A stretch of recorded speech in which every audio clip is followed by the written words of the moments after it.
Good evening, everybody, and welcome to beautiful Gilbert High School, where it looks like the rain will stay away tonight. We've got a sub-state rematch between the visiting Saydel Eagles and your Gilbert Tigers. Without further ado, let's read off the starting lineups for Game 1 of this doubleheader. First for the visiting Eagles.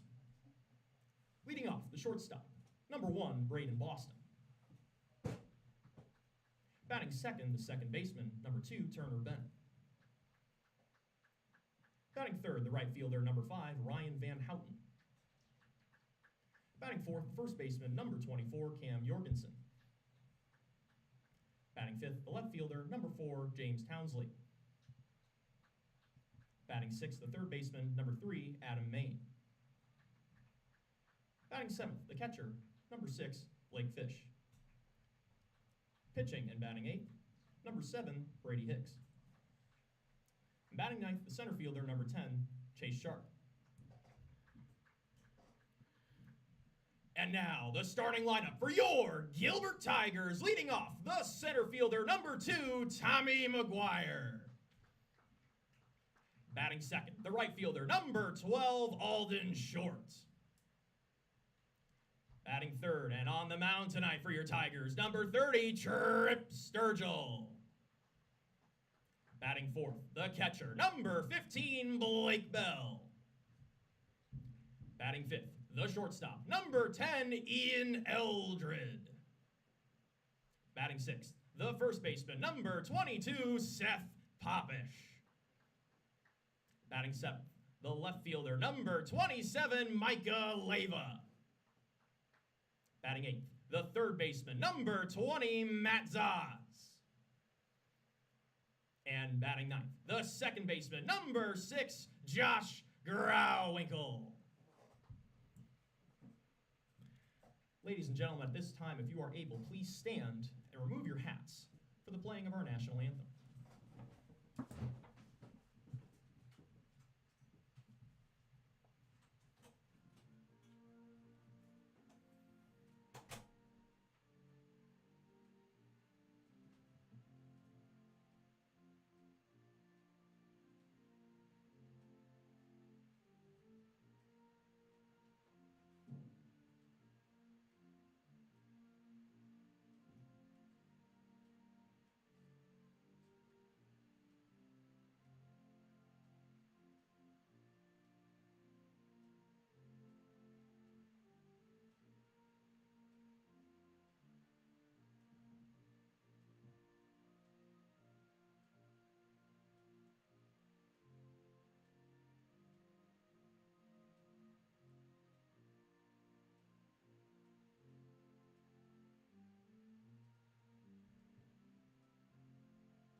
Let's play ball.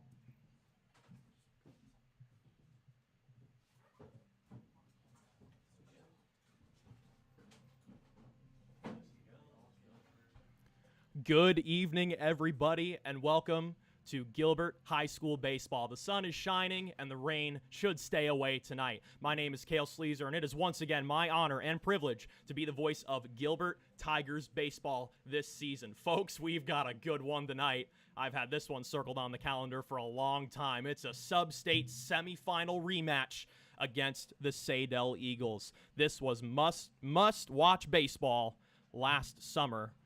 In the regular season, these teams met on June 11th. Saydel had a 9-2 lead in the top of the 7th inning, but Cole Myers and the gang had other ideas. Myers had the game-tying 2-run double in the 7th to force extra innings, and then the grand entrance of Gabe Nelson on the mound for the Tigers. 4 2/3 innings of valiant one-run baseball in the extra innings loss. Ryan Van Houten had the walk-off double, in the 10th inning of that game. But on July 16th, the Tigers got the last laugh when they scored 4 crucial runs in the 6th inning of the substate semifinal to end the Eagles season and move on to the substate final. The man on the mound tonight for the Tigers is Trip Sturgill. Trip appeared in 9 games on the mound last summer and will look to get the season started on a high note tonight with Braden Boston leading off. Leading off for the Eagles, number 1, Braden Boston.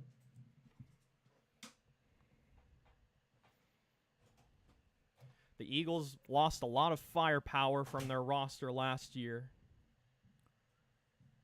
Jace Embry, Boy Jones, Peyton Rummins, and Andrew Nielsen all graduated, as Boston will take just outside for ball 1, and away we go in this doubleheader matchup. Thank you, folks, for joining us on a beautiful evening for baseball. That's a nice curve from Sturgill. Count is 1-1. Little fun fact about some of those Eagles who graduated. Both Jace Embry and Boy Jones are now playing at Iowa Lakes Community Colleges. That's a called strike. And they joined former Eagle Mason Hicks on that squad. So a lot of Eagles still playing collegiately, as that is on the ground to third. It's cleanly gloved by Zaz. Throw to first is offline. Boston will round and go to second. And that's not the way you want to start if you're the Tigers, as that will be an E5 on Zaz to start things tonight. Here comes Turner Bennett, second baseman. Now batting for the Eagles, number 2, Turner Bennett.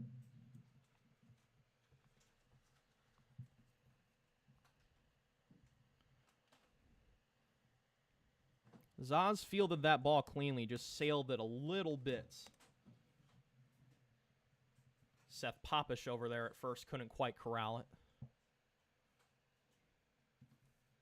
Sturgill looks back to second, winds and fires. That skips in the dirt. Good stop by Bell.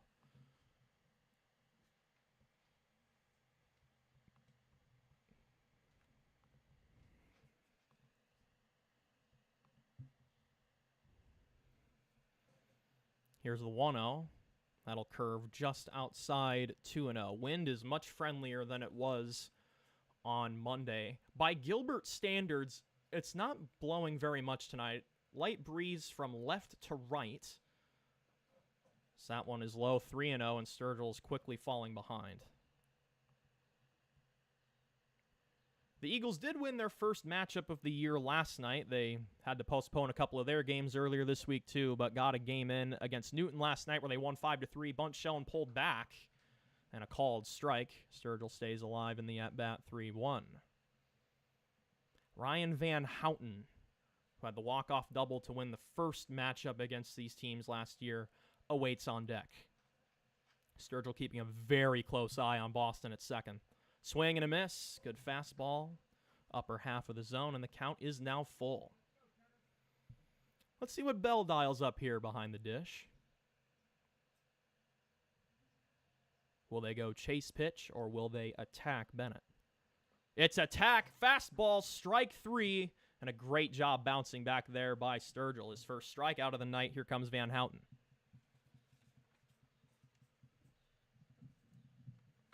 Now batting for the Eagles, number 5, Ryan Van Houten.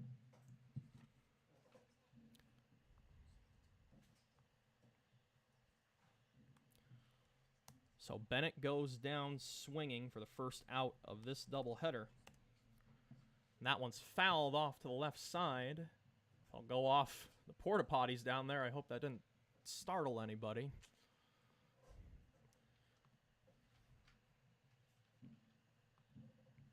Van Houten's numbers last year had a .316 average with a .428 on base and 23 RBI in 38 games as he fouls that one away 0-2. Van Houten, now a senior, listed on last year's roster on Varsity Bound as a pitcher/first baseman. I would not be shocked if we saw him on the mound at some point during this doubleheader. 0-2, curves inside, count 1-2. Thanks to the 14 of you here with us to start festivities tonight. We got a good Gilbert crowd on hand. Next offering, that tails outside. Count 2-2.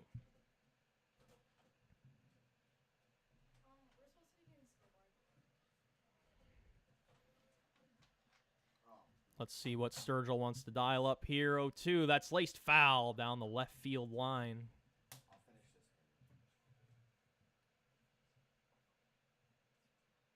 Lots of fans streaming in. I see a charter bus out there in the parking lot. That might be the softball team coming in.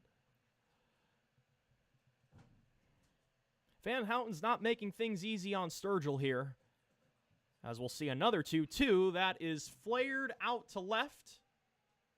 Tracking and making the catch is Micah Leva for out number 2. And here comes cleanup man Cam Jorgensen. After a quick meeting between Bell and Sturgill. Now batting for the Eagles, number 24, Cam Jorgensen.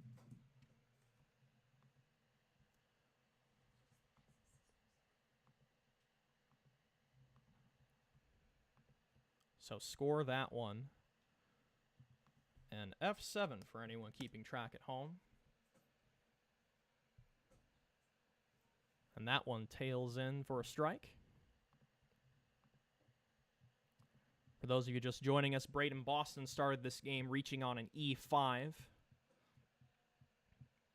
Made it all the way to second on that error. Here's the 0-1. That one curves just inside to make it even at 1.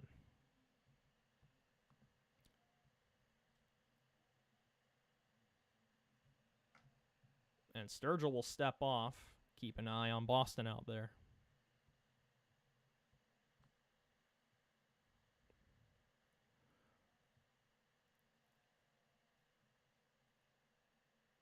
That one skips in the dirt. Good stop by Bell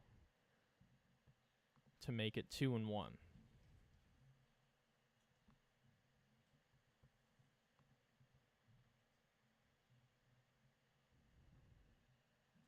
Sturgill keeps looking back at Boston over at second. 2-1. That's in the air to center field, running over, and making the catch is Tommy McGuire. Got a good beat on that ball. That saves a run. And the Eagles are grounded in the top of the first. We'll be back with the bottom of the first. McGuire, Short, Sturgill when we come back.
leading off the bottom of the first for your Tigers. Number 2, Tommy McGuire. Welcome back to Gilbert Tigers baseball here on Tiger Broadcast. Cael Sleezer here with you, excited to get not one but 2 full baseball games in tonight. Mother Nature had other plans against Pleasantville on opening night Monday, but the weather looks like it's going to cooperate today. Brady Hicks, the man on the mound for Saydel. So that one tails inside for ball 1. So I get the score bug reset for you folks at home. I knew I forgot to do something over the break. So that one misses high. 2-0.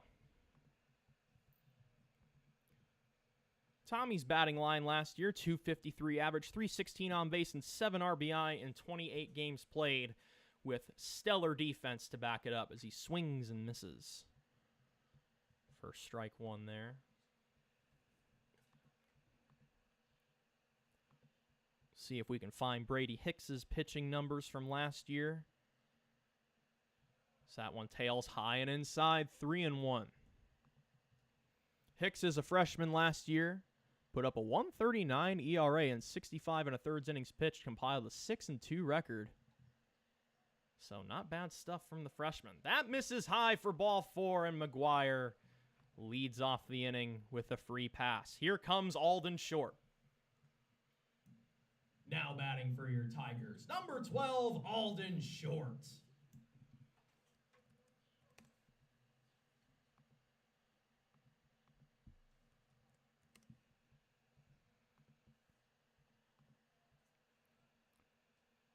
Tommy bouncing around a little bit over there at first, as that's a called strike on Alden. Alden put up video game numbers last year. He was the leader of this Tiger offense. .457 average, .594 on base, and 12 RBI in 28 games last season. Here's the 0-1. And a called strike, 0-2.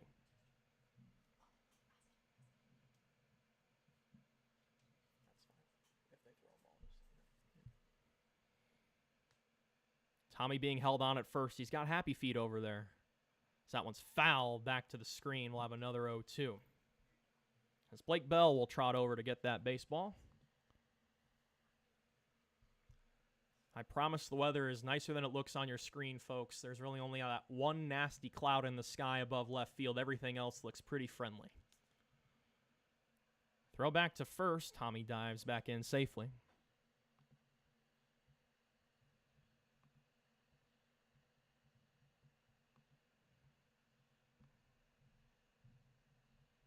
Trip Sturgill, the pitcher, on deck.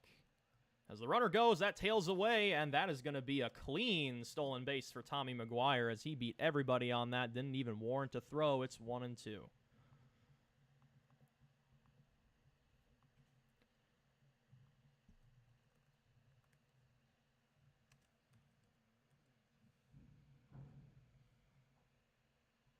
Hicks gets the sign, looks back to McGuire, winds and fires. That one clips the top of the zone for strike 3, and Short is down looking for out number 1, and here comes Trip Sturgill. Now batting for your Tigers, number 30, Trip Sturgill. In the shortened festivities on Monday, Sturgill had an RBI single. Not sure if that will fully count in the stats yet, but encouraging signs from a Tiger upperclassman.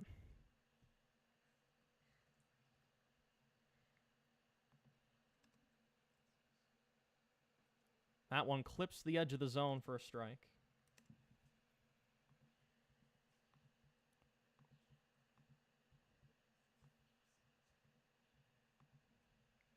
Tommy getting a sizable lead off of second. And the 0-1 offering. That one's hit into right field. This is going to get down for a base hit. This should score McGuire. Sturgill will stop at first, and he keeps the offense going. Tigers are on the board first. It's 1-0.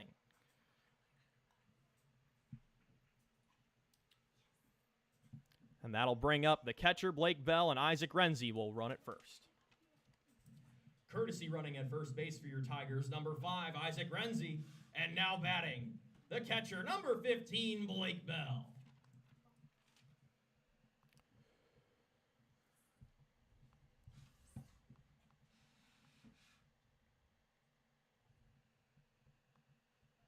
And a throw back to first. It squibs away slightly from Cam Jorgensen, but he stays with it.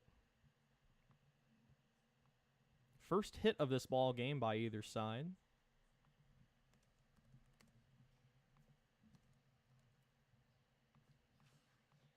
Very encouraging signs from Trip Sturgill offensively to start this season.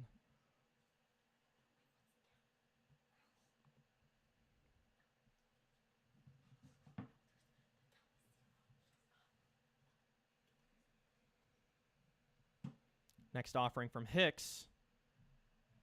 That one just misses inside to even the count at 1-1. Bell had a single in the shortened festivities on Monday as well. We're going to have time called here. We're going to have a conference between the home plate umpire and the Saydel head coach here. Not quite sure what that was about. Now the field umpire will meet with the home plate umpire.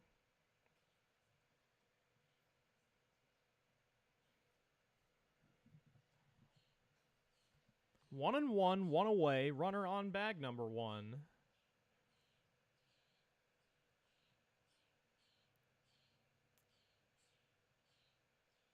And I'm not quite sure what that was about, but play will continue. Bell batted .205 with a .283 on base and had 10 RBI in 29 games played last year as he takes a strike 1 and 2. The only game that Bell did not start or play in last year was during a doubleheader at the Pregame Classic hosted by the Saydel Eagles. We'll see if Ian Eldred catches game 2 tonight. That's what the Tigers did last year during the doubleheader, as that is swung on and missed for strike 3. And there are 2 away for Ian Eldred. Now batting for your Tigers, number 10, Ian Eldred. Both outs this inning recorded via the punch-out by Hicks. Got a rare strikeout on Alden Short and Bell just there. That one misses just outside for a ball.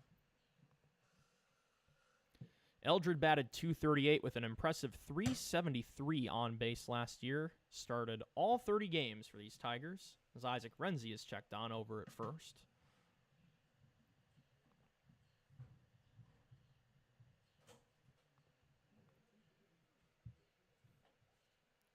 And there's a strike called. I'll even up the count at 1. Should the inning continue, Seth Popish, the first baseman, is on deck. 1 run home in the inning, courtesy of a Sturgill single to drive in Tommy McGuire. That one's popped up right side, drifting. That'll get foul out of play. That'll make it 1 and 2. Tigers looking to officially start the Jake Gall era on a high note. Only got 2 innings of baseball in on Monday. Looking to get in the win column to start the season. A lot more doubleheaders on the schedule this season as well. So that one is swung on and missed by Eldred. And the inning is over. But the Tigers strike first on a Sturgill single. We'll be back with the second inning in just a moment.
Leading off the top of the second for the Eagles, number 4, James Townsley. 5, 6, 7 in the Saydel order. James Townsley, Adam Main, Blake Fish. As the first offering from Sturgill is hit well into right field. This is tailing. This is going to go foul. As Townsley wasted no time getting the bat off his shoulder there.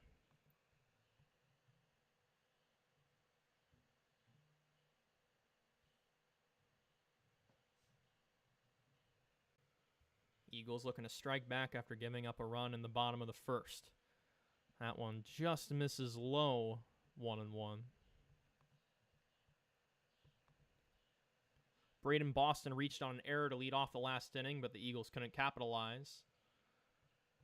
So that one's fouled down the right field line again, 0-2.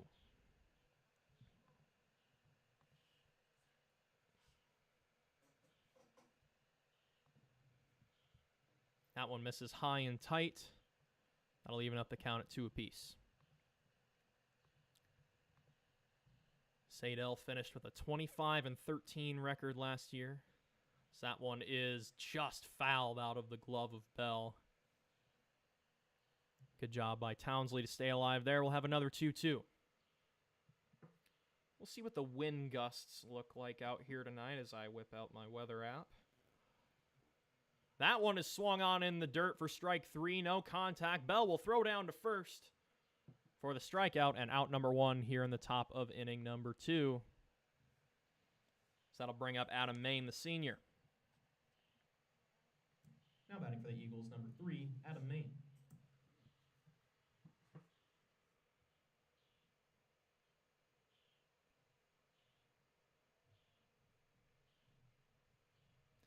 Looks like the wind's blowing at about 11 miles an hour right now as that one is swung on and missed by Maine. That last strikeout, the second one of the night from Sturgill.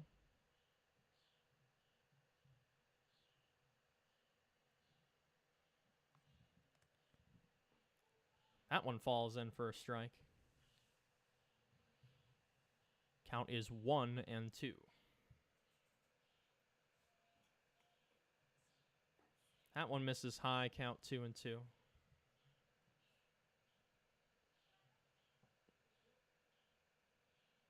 See if Sturgill dials up a breaker here. This one's popped up. This will get foul.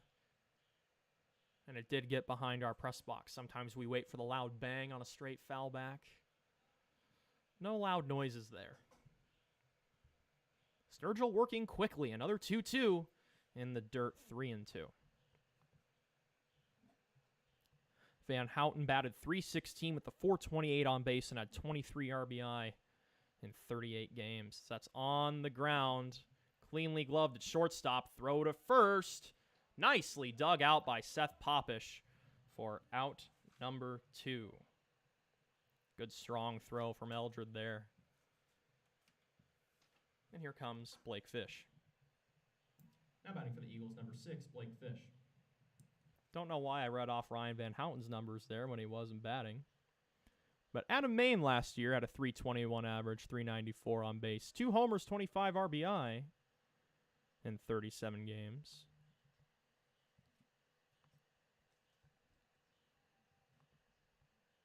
So that one is in the dirt. That handcuffed Bell a bit. Meanwhile, for Blake Fish, he had a .174 average, but it was supplemented nicely by the on-base percentage with a .367. 2 RBI in 25 games played. That is laced into center right at Tommy McGuire for out number 3. A smooth second inning for Sturgill. We'll be back with the Tigers in the bottom of the second in just a moment.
Leading off the bottom of the second for your Tigers, number 22, Seth Popish. 6, 7, 8 for the Tigers. Seth Popish, Micah Leva, Matt Zaz in the bottom of inning number 2. As Brady Hicks will return to the mound. That's on the ground to shortstop. Actually, gloved by the third baseman. Throw over to first is in time. As Adam Main took control of that ball. So 1 pitch, 1 out. So that'll be scored a 5-3 ground out. And here comes Micah Leva. Now batting for your Tigers, number 27, Micah Leva.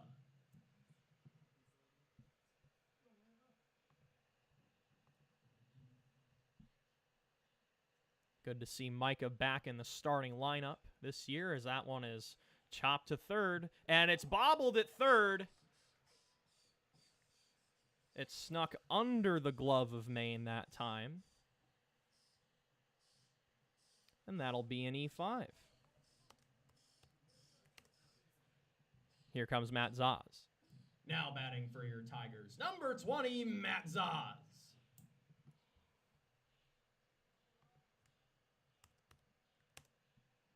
We'll see if Micah wants to try his luck stealing a base here as he's checked on. Leva was in the lineup last year for his defense and for his speed. Good to see him put the ball in play there. That one is a called strike. Matt Zaz's numbers from last season. Played in 17 games, batted .194 with a .242 on base, and drove in 3 runs. Getting the start at first base tonight. There goes Leva. It's popped up on the infield. Leva's going to have to get back. It's caught at the mound for 1, and that's going to be a double play to end the inning. Nothing that Micah could do about that one.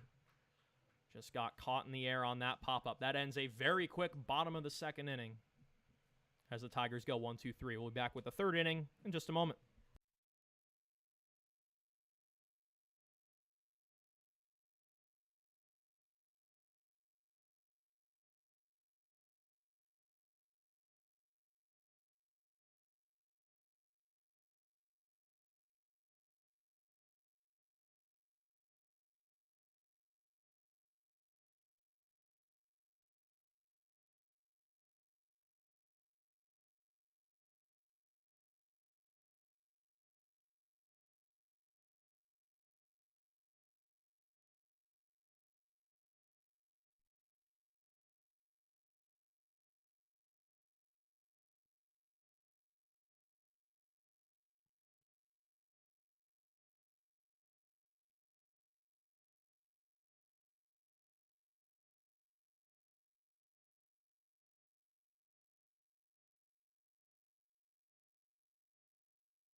Leading off the top of the third for the Eagles, number 7, Brady Hicks.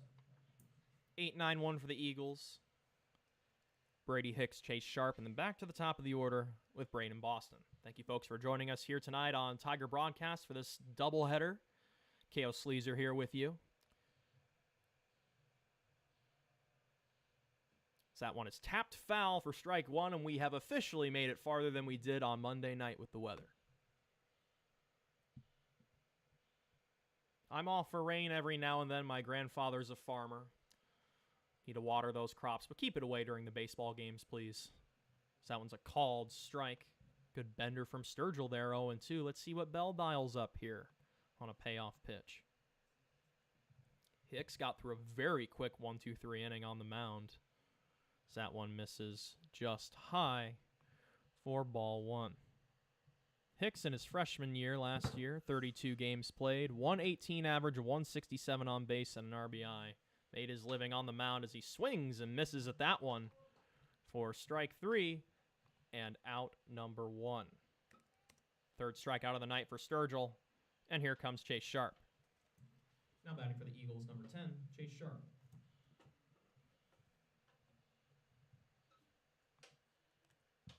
That one's on the ground to Eldred at short. Cleanly gloved. Throw to first is a bit low, but another good scoop by Seth Popish at first. He gets a nice hand from the Gilbert crowd. He has flashed the leather tonight. And Sturgill working on a quick inning of his own, as we'll go back to the top of the order in Boston. Now batting for the Eagles, number 1, Braden Boston.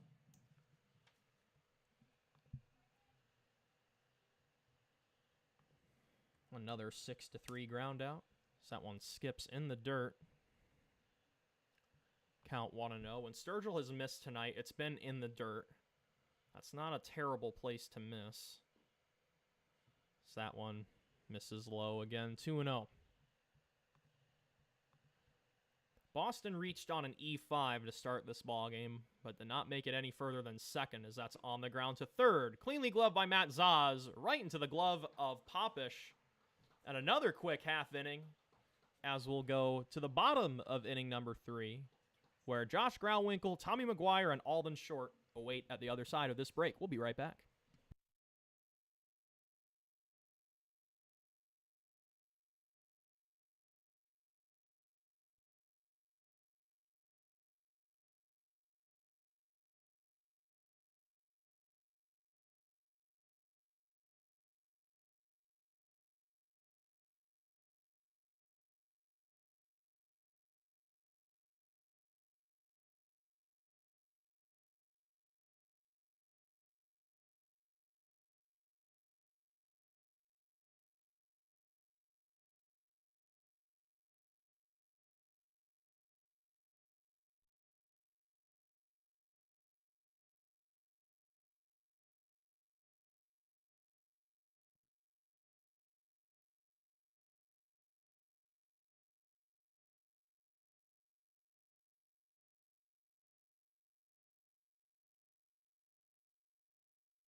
Leading off the bottom of the third for your Tigers, number 6, Josh Grauwinkle. 9-1-2 for Gilbert. Here in the bottom of inning number 3.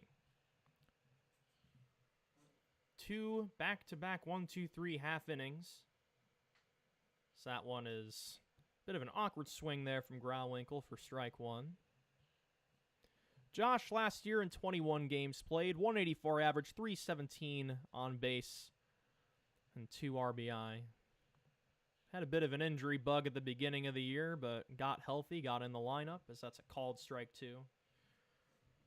And Coach Gall called him one of the leaders that's going to step up this summer, both in the dugout and on the field, playing wherever needed, whether that's in his spot tonight at second or on the mound at some point.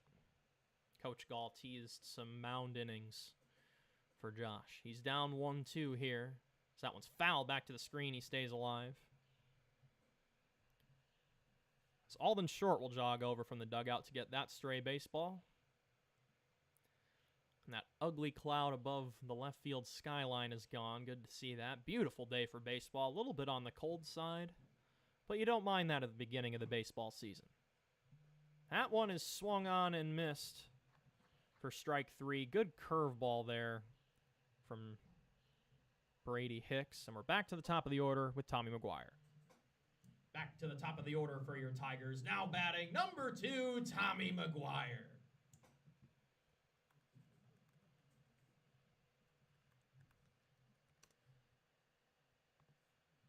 Fourth strikeout of the night for Brady Hicks.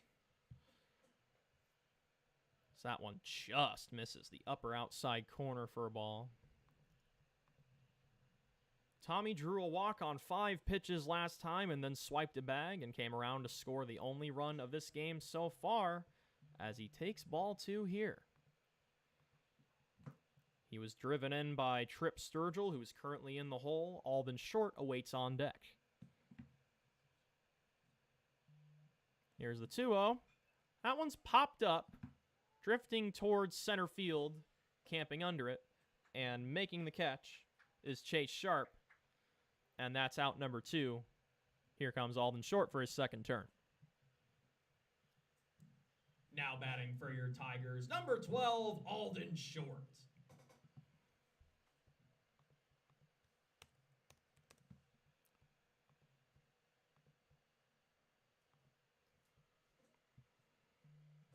Short had a rare strikeout in his first appearance, fought valiantly, but went down swinging against Hicks.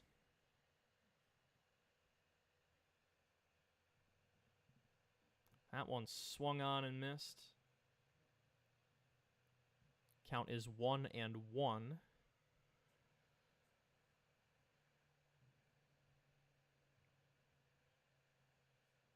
And that one swung on and missed. That is one nasty curveball from Brady Hicks. Should the inning continue, it's Trip Sturgill on deck, who had the RBI earlier. That one is flared to left, but it will stay up and be corralled by James Townsley for out number 3. This ball game is accelerating quickly through 3 innings of play. Tigers 1, Eagles 0. We'll be back in a moment.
Leading off the top of inning number 4 for the Eagles, number 2, Turner Bennett.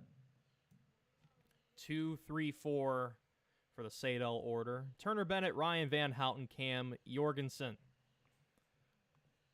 Tigers scored a run in the bottom of the first, and that's all we've got on the board so far, as Sturgill pumps in a strike that clips the lower outside corner.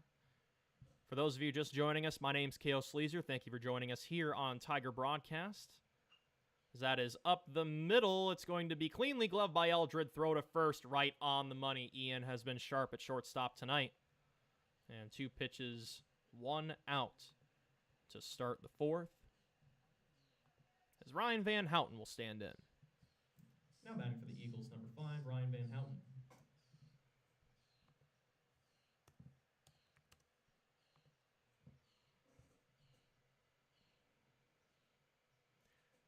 Wind still lightly blowing from left to right, so that's a big swing and a miss. Van Houten flew out to left his first time up.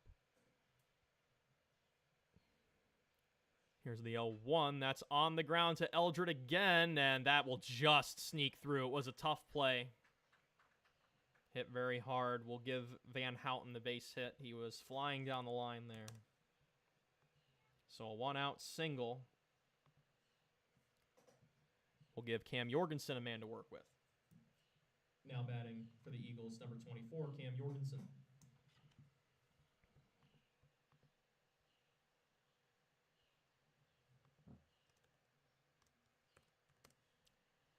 That is the first hit of the evening for the Eagles, as that one just misses outside for ball 1. So unfortunately, the no-hitter is gone for Sturgill as he throws back to first. But 2 years ago on this day, the Bell Battery put together a no-hitter. Alec Bell pitched 86 pitches and struck out 11 against Carroll on this field 2 years ago. So that's a called strike. And Blake, who is still behind the plate tonight, caught that no-hitter. And I believe Alec is in the house tonight. And time is called here. I think Jorgensen just wanted to take an extra beat to think this one over. 1-1, one away, runner on first. Top of inning number 4 in a 1-run ball game. That one's popped up right side. That'll drift foul and just get away from the bleachers. Saydel looking for revenge after the Tigers ended their season last year in the substate semifinal. In a 4-1 thriller. So that one tails away. Throw down to second is a bit high from Bell. And Eldred can't quite get the tag down. It's a good strong throw from Bell. It just tailed from him a little bit.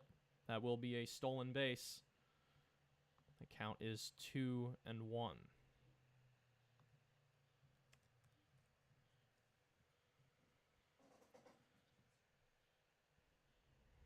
The only 2 base runners the Eagles have gotten into scoring position. Braden Boston reached on an error that got him all the way to second on the play.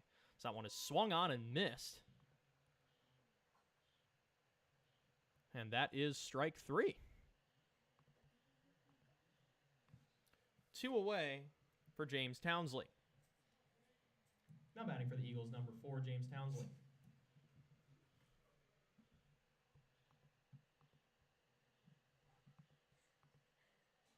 Fourth strikeout of the night. As Sturgill pumps in a strike on the curveball there. Both starters now have 4 strikeouts. So that one is on the ground to Eldred at short. Cleanly gloved. Throw to first. Inning over. Sturgill tightropes out of danger once again through 3.5 innings of game number 1 of this doubleheader. It's the Tigers 1 and the Eagles 0. We'll be back in just a moment.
Leading off the bottom of the 4th for your Tigers, number 30, Trip Sturgill. Heart of the Tiger order here in the bottom of inning number 4. So that one is a big swing and a miss. Sturgill had the RBI single earlier. He also had the RBI single in the suspended game on Monday, so he is the main run producer for the Tigers so far. So he takes strike 2.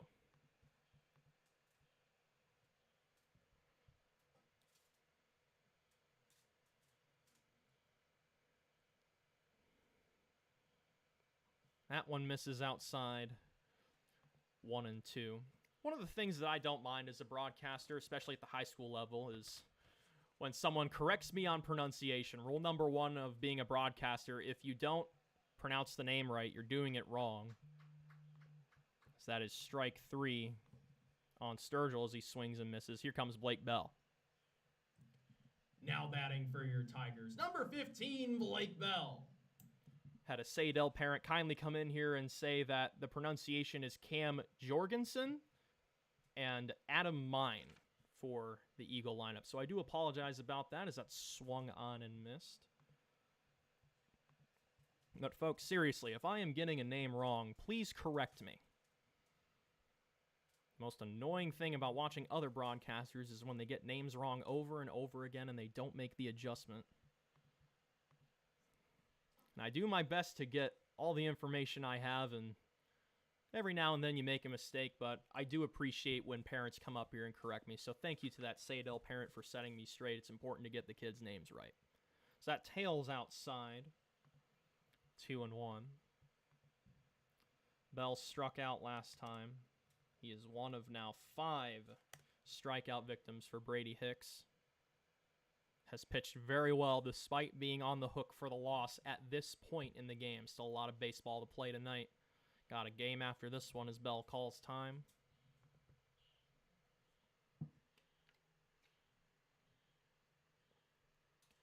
Two one.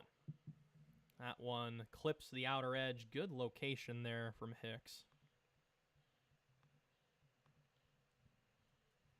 Ian Eldred on deck also has a strikeout written next to his name. And the 2-2. Tailing outside.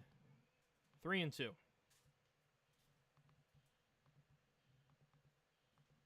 3-2 as I get the scoreboard corrected for you folks at home. As I mentioned on Monday, the layout of the keepthescore.com website we usually use is a little bit different, as Bell takes strike 3, was fooled by the curveball, and that is out number 2. Strikeout number 6 for Brady Hicks. He has been very sharp. Second time Bell has gone down on strikes. Here comes Eldred. Now batting for your Tigers, number 10, Ian Eldred. Eldred has played solid defense tonight. Very encouraging to see from him as that's on the ground to his position at shortstop. Throw to first is just in time. Good, strong throw from Braden Boston to end inning number 4. It's still 1-0 Tigers and a tight game 1 of this doubleheader. Don't go anywhere, folks. Don't touch that dial. We'll be right back.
Folks, it appears I was muted that whole last inning. I do apologize. I've had this microphone for about 7 years now, and that mute button's getting a little bit worn. But 5 innings of scoreless baseball from Trip Sturgill. 5 innings, 1 walk, 1 hit, 4 strikeouts. And Brady Hicks on the other side has done well too. 4 innings of 1 hit, 1 walk, 6 strikeout ball to start this game. And Matt Zaz will lead it off, or is that Seth Popish? Looks like Seth Popish, number 22. There's the 22. Leading off the bottom of the 5th for your Tigers, number 22, Seth Popish. It's easy to get Popish and Zaz mixed up from a distance. Very similar numbers, similar big muscle builds for the two of them, as that's a called strike. Great ball game to start this doubleheader tonight. 1-0 Tigers over the Eagles. Big swing and a miss there for strike 2.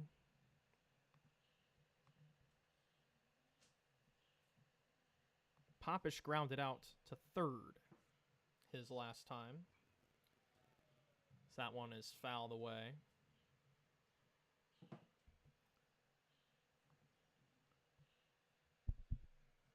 Thanks to Aunt Alice for letting me know I was muted there for a minute. It does look like we're doing all right now.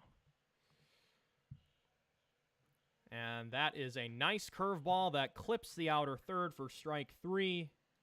And that is out number 1 and strikeout number 7 for Brady Hicks.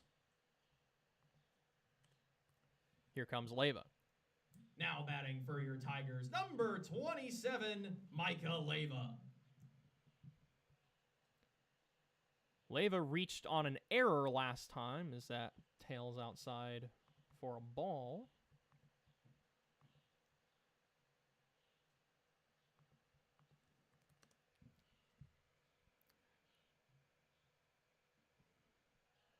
And that one misses in just about the same spot. 2 very good takes from Leyva. Leyva attempted a stolen base, but was doubled up on a pop out to the pitcher by Zaz. Nothing he could really do about that. And Hicks just can't find that outer edge with the curveball as he's missed 3 straight pitches trying to do the same thing. We'll see what he dials up here on 3-0. That curveball found the zone for a strike.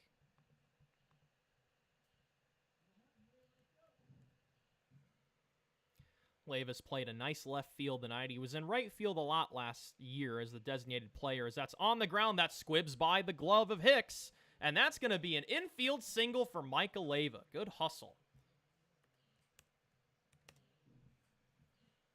Hicks almost corralled it, but it snuck right past him, and we'll see if Matt Zaz can get anything going with 1 on and 1 away.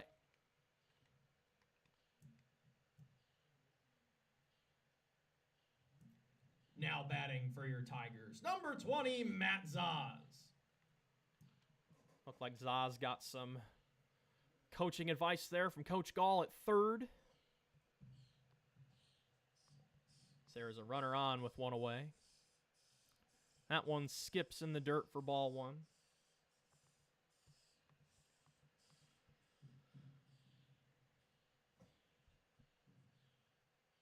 Only the 3rd hit of this ball game. Second one by the Tigers. That one squibs away. Good corral there by Blake Fish behind the plate.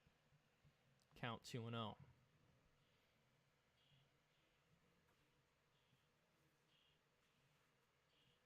Wind still lightly blowing from left to right. Gusts were at about 11 miles an hour. Last I checked the weather app. Big swing and a miss there from Zaz as Josh Grauwinkle awaits his turn on deck.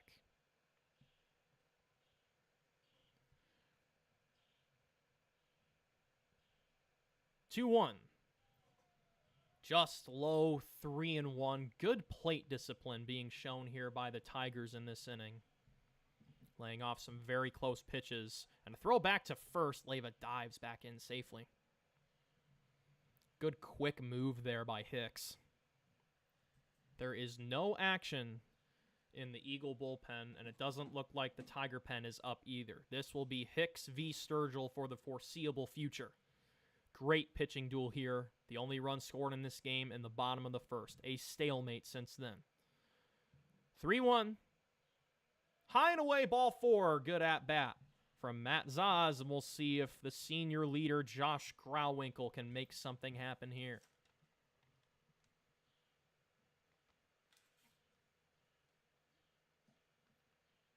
As Fish will dial up some signs. Now batting for your Tigers, number 6, Josh Grauwinkle.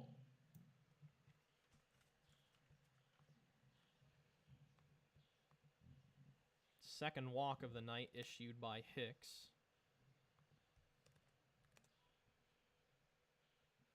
That one just misses high for ball 1.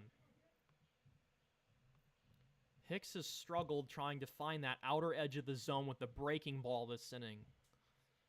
Perhaps starting to run out of gas here in the 5th. That one's fouled back to the screen. 1-1.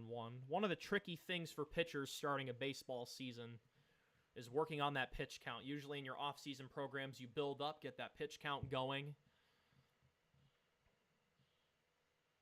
We don't have the pitch count going on the scoreboard tonight. So that one misses low for ball 2. Hicks has been fairly efficient tonight. If I were to guess, he'd be around 70 pitches right now, but we do not have that figure, so I won't say for sure. So that one just finds the zone for strike 2. 2-2, 1 away. Bottom of inning number 5. Tigers up 1-0, looking to expand on that lead. Big at-bat here for Josh Grauwinkle. 2-2 pitch. On the ground, gloved at the mound, looking to third, and then wisely throwing to first is Hicks. Runners advance. And it's second and third, 2 away for Tommy McGuire at the top of the order. Back to the top of the order for your Tigers. Now batting number 2, Tommy McGuire.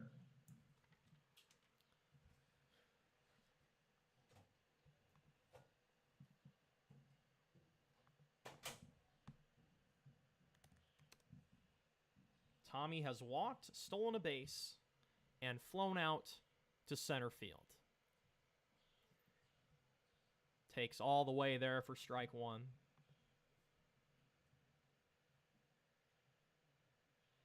A base hit here should score at least 1. If Zaz gets a good jump, it may be 2. That is just foul down the right field line by maybe 2 or 3 feet. That was squared well by Tommy. Just a hair ahead of that one.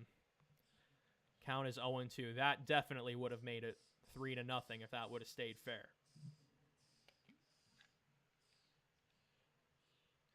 Powerful, decisive swing there by the Tigers center fielder. Should the inning continue, Alden Short is on deck. The 0-2.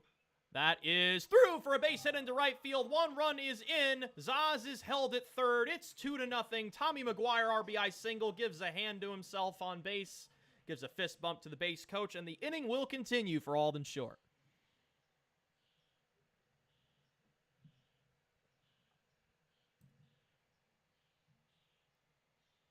Now batting for your Tigers, number 12, Alden Short.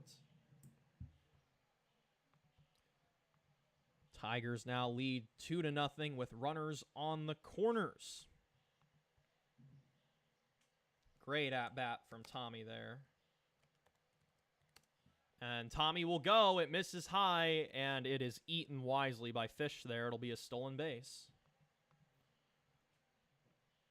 And that pitch missed for a ball. So 2 runners in scoring position for Alden Short.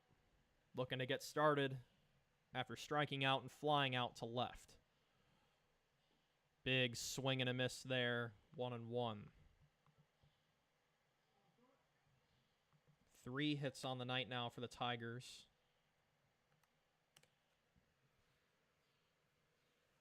So that one is skied into left center.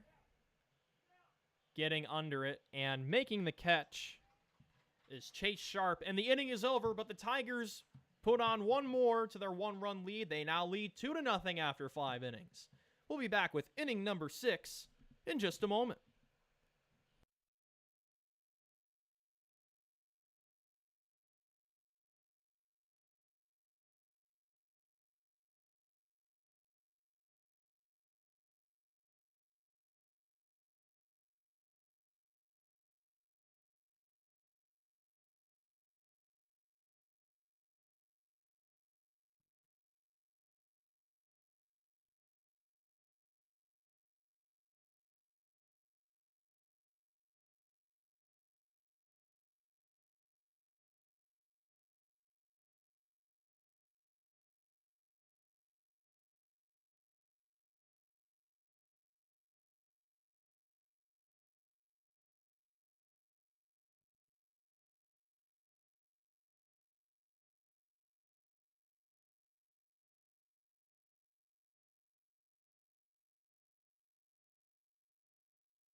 Back to the top of the order for the Eagles in the top of the 6th. Now batting number 1, Braden Boston. Boston, Bennett, Van Houten. To start inning number 6, Trip Sturgill still on the mound and pumps in a strike. Now has a 2-run cushion to work with after Tommy McGuire singled in a run in the bottom of the 5th. Check swing that hurdles the screen foul for strike 2. For those of you just joining us, my name is Cael Sleezer. Welcome to Tiger Broadcast. Game 1 of a doubleheader tonight. Substate semifinal rematch against Saydel. How can you not love the quadruple alliteration there? As that's popped up right field, shorts under it, makes the catch 1 away.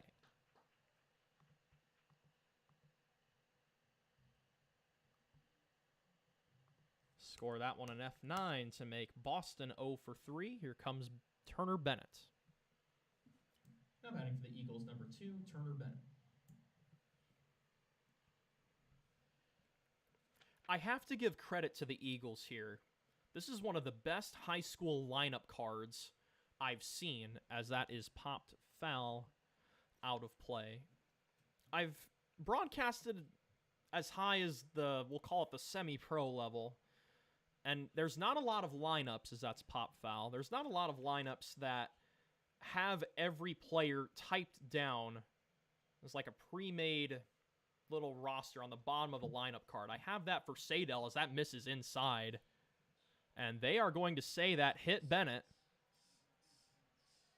as he will reach with 1 away. And Coach Gall wants a word with the home plate umpire here. But credit to Saydel for having a very organized lineup card, arguably the most organized high school lineup card I've ever seen. Here's Ryan Van Houten. Now batting for the Eagles, number 5, Ryan Van Houten. So the first hit batsman of this ball game. Bennett is on base for the first time. Van Houten is 1 for 2.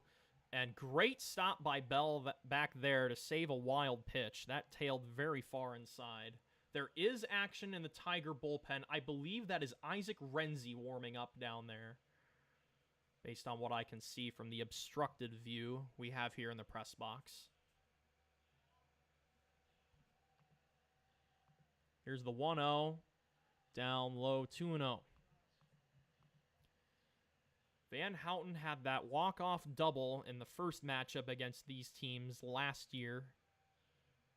That was in the 10th inning.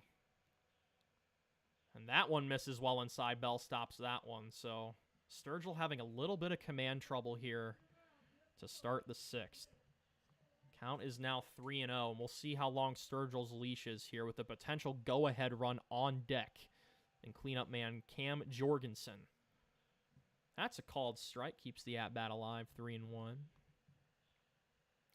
Sturgill, through 5 1/3, has only given up 1 walk and 1 hit and the hit batsman moments ago. 3-1. That's on the ground. Cleanly gloved at second. Over to second for one. Bit of a collision there at second, but a good corral there by Ian Eldred. So the Tigers defense gets the lead runner. Good job by Grauwinkle to range over and get that grounder. Not the easiest play for a second baseman to make. Here comes Jorgensen. Now batting for the Eagles, number 24, Cam Jorgensen.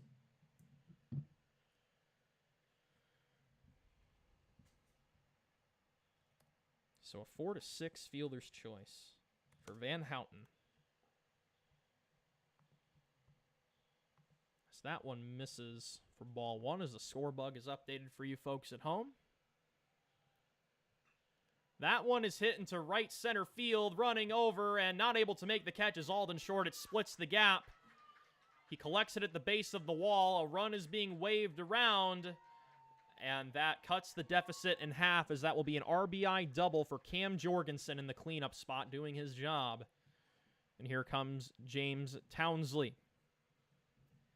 Now batting for the Eagles, number 4, James Townsley. So our score now reads 2-1. So that's only the second hit that Trip Sturgill has given up tonight. That's tapped lightly on the ground to first. Popish takes it himself, and Sturgill holds on to the lead. We go to the bottom of the 6th. Tigers 2, Eagles 1. Don't go anywhere, folks. We'll be back in just a minute.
Leading off the bottom of the 6th for your Tigers, number 30, Trip Sturgill.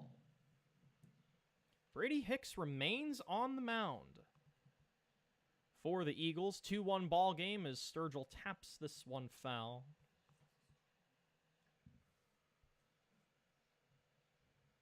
Sturgill has pitched very well. 6 innings, 2 hits, a walk, hit batter, 4 strikeouts, and just the 1 earned run moments ago. So that one's a called strike right at the knees. Cam Jorgensen had the RBI double in the top of the inning. And the Tigers will look to hold on for dear life here. So that one is popped up foul out of play. It does look like Alden Short is loosening in the Tiger bullpen. Isaac Renzi must appear to be warm by now as that is swung on and missed. Sturgill chased that one for out number 1. Strikeout number 8 for Brady Hicks. He has been dealing tonight. Here comes Bell. Now batting for your Tigers, number 15, Blake Bell.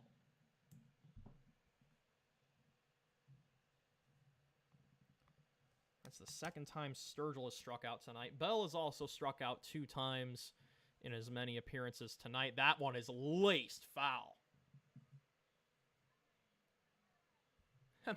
The poor Saydel bullpen catcher just chased a ball out there, and now he has to turn around and go back and find it. Gabe Nelson's giving him some help from the Gilbert dugout. So that one will miss. Count 1-1. There's some tall, we'll call it prairie grass out there for lack of a better term.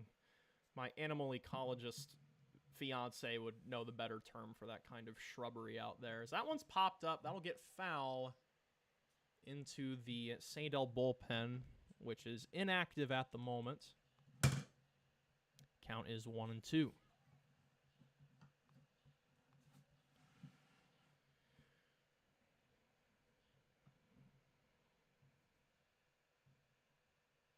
We'll see if Hicks dials up the curve here. That one is swung on and missed fastball. And that's 3 strikeouts on Bell tonight. 2 away. Here comes Eldred. Now batting for your Tigers, number 10, Ian Eldred. 9 strikeouts for Brady Hicks through 5 2/3 innings. As Eldred will look to get a 2-out rally started here. He shows bunt, pops it up well, foul out of play.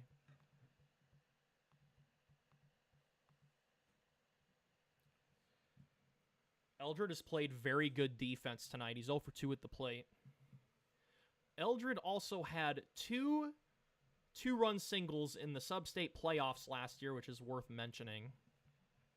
So that one misses high for a ball. He had the big go-ahead hit in the 6th inning of the sub-state matchup between these two teams last year. Here's the 1-1. That one curves inside. 2-1. Should the inning continue, Seth Popish is due up next. Tigers looking to get some insurance before trying to shut it down in the 7th in Game 1 of this doubleheader as Eldred calls time.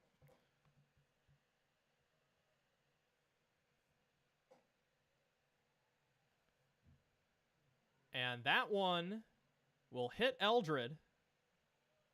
It looked like he started to go around with his swing, but then held up. So a hit by pitch on both sides now. As Eldred will trot down and take his base. Here comes Popish. Now batting for your Tigers, number 22, Seth Popish.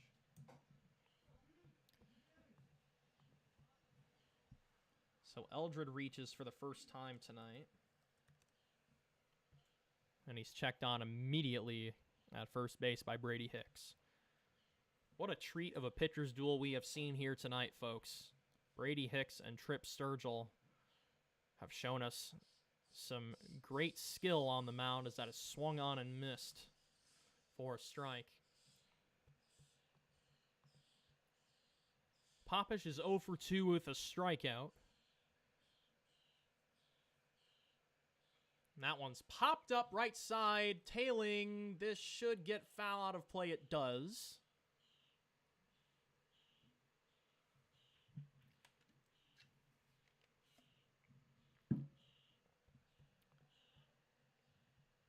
Count is 0-2. Should the inning continue, Micah Leyva is due up next. Leyva has reached both times on an error and an infield single.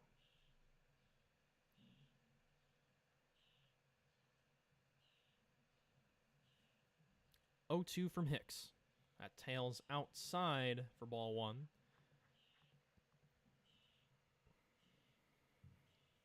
Wind still lightly blowing from left to right. Really hasn't changed direction much, if at all, tonight. There goes Eldred. That misses high. Throw to second. Not in time. Good jump by Ian Eldred.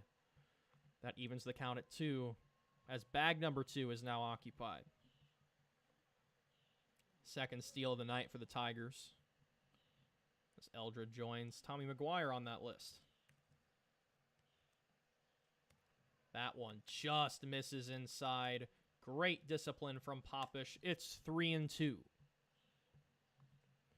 Full count, 2 outs. Runner in scoring position in a 1-run ball game. Big pitch coming up here from Brady Hicks. Called strike 3 on the lower outside corner. A well-executed curveball there, and that is double-digit strikeouts for Brady Hicks. 10 punch-outs through 6 innings. Fasten your seatbelts, folks. We're going to the 7th inning, and Trip Sturgill is going to try for the complete game victory. Do not go anywhere. We'll be back in a moment.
Leading off the top of the 7th for the Eagles, number 3, Adam Mine.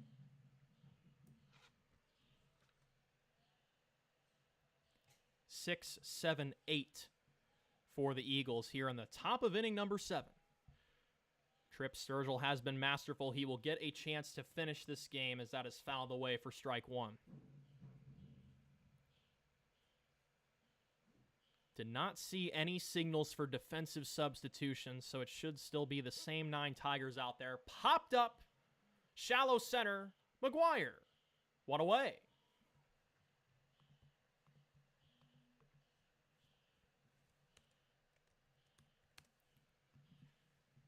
Now batting for the Eagles, number 6, Blake Fish.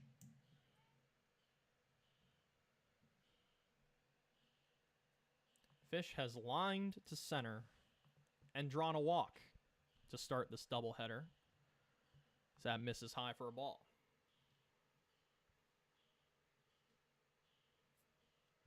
1-0. That is on the ground to second, cleanly gloved by Grauwinkle. That's 2. A lot of the Gilbert crowd on their feet as the final out of Game 1 rests on the shoulders of Brady Hicks, trying to get himself off the hook for the loss. Now batting for the Eagles, number 7, Brady Hicks.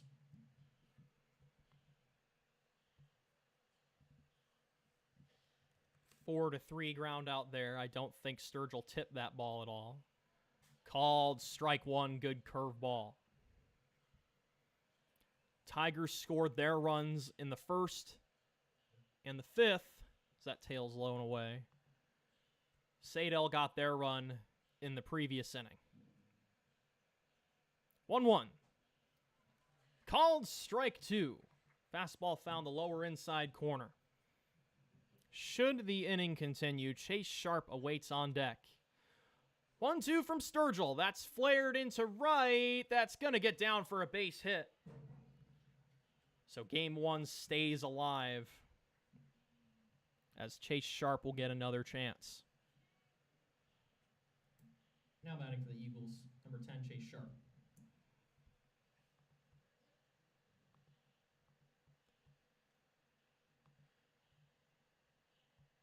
Third hit of the night for the Eagles as that misses low.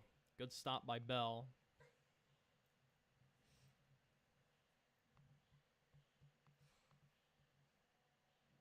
Sharp is 0 for 2 with a ground out to short and a fly out to right. That's a tapper. That'll squib foul down the first base line to even the count at 1.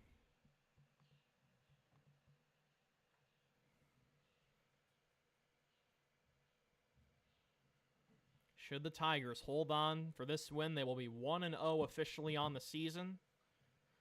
Did not have a winning record at any point last year, so that would be a great way for the boys to start this year. The 1-1 offering. That misses high, 2-1.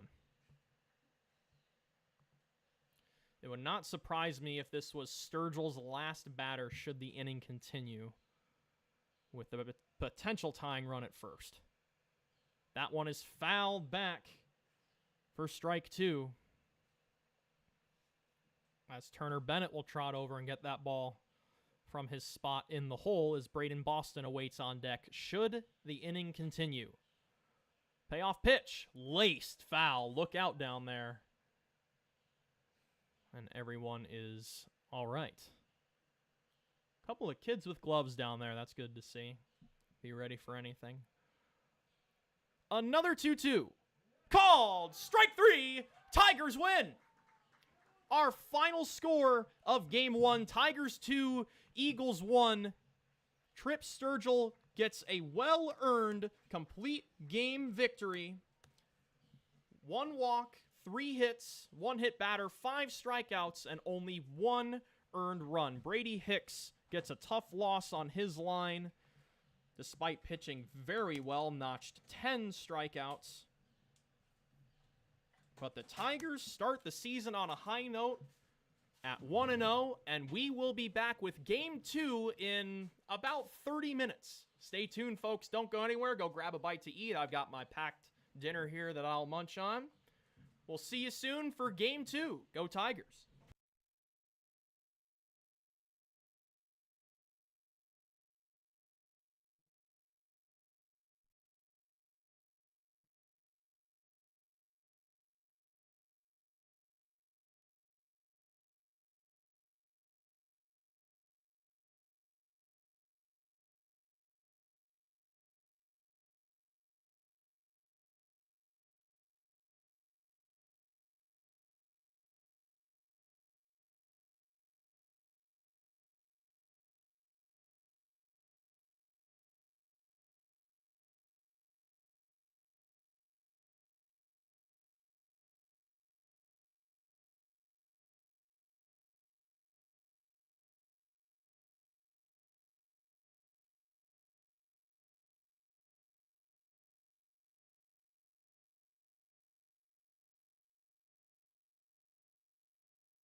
Leading off game 2 for the Eagles, Braden Boston.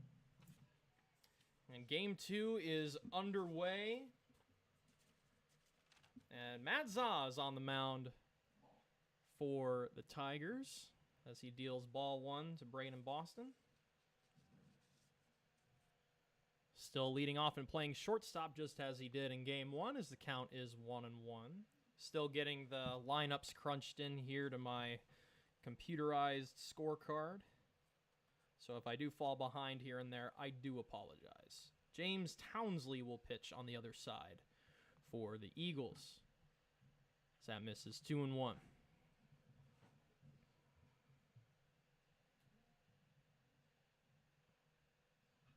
That one is skied into left foul territory. That's going to be Grauwinkle making the catch at third base for out number 1. And that'll bring up Turner Bennett. Now batting for the Eagles, number 2, Turner Bennett.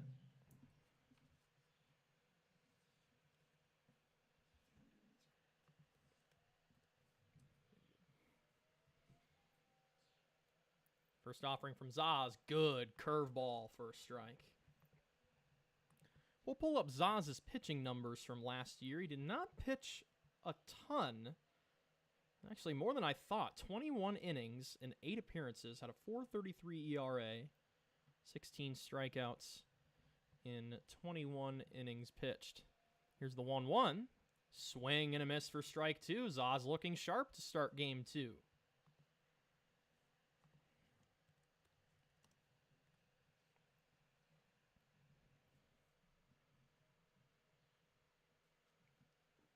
And called strike 3, lower outside corner. That is still Bell catching down there here in game 2. And that'll bring up Ryan Van Houten. Now batting for the Eagles, number 5, Ryan Van Houten. Good movement on Zaz's pitches so far tonight. That one's popped foul for strike 1.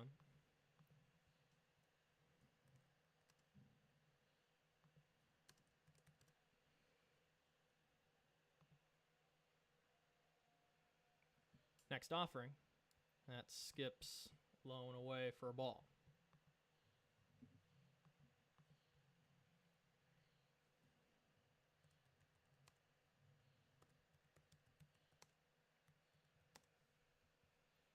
One. Down low in the dirt, 2-1. Cam Jorgensen on deck in the cleanup spot, playing first base just like he did in game 1. 2-1. Fouled off of somebody back there. It might have caught Bell. Count is 2-2.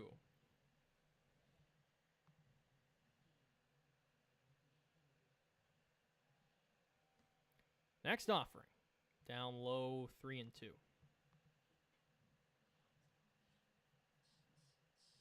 Van Houten had one of the 3 Eagle hits in game 1.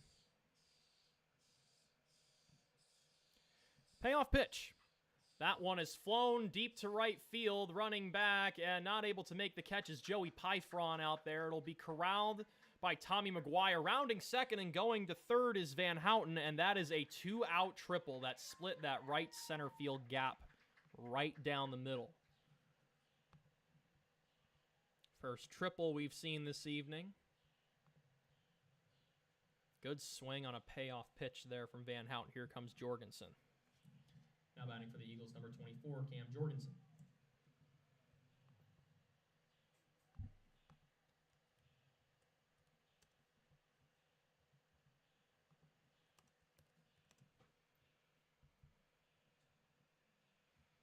Tigers took game 1 by a score of 2-1. But the Eagles threatening here early in game 2 as that skips away from Bell a little bit, but he stays in front of it enough to hold the runner.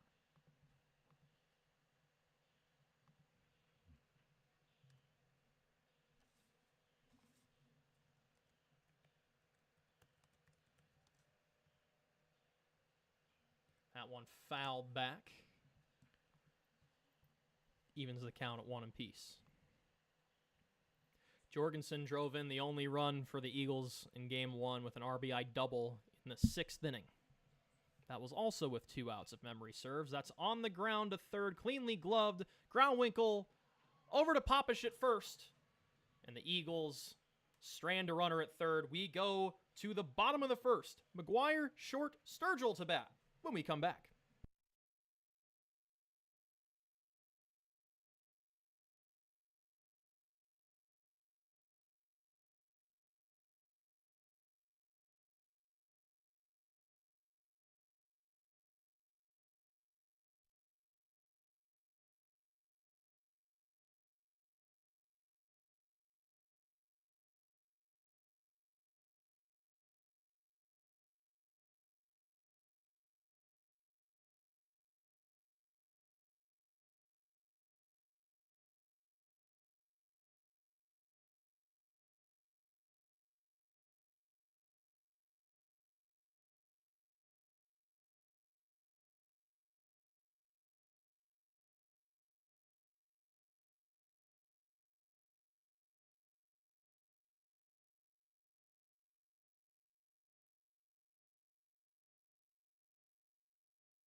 Leading off the bottom of the first for your Tigers, number 2, Tommy McGuire.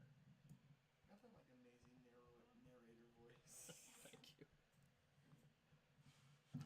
Welcome back to Gilbert Tigers baseball here on Tiger Broadcast. Eagles threatened with a 2-out triple from Ryan Van Houten, but did not score. And whoa, look out, Tommy. That was some chin music there for ball 1. Bit of a wild offering there from James Townsley.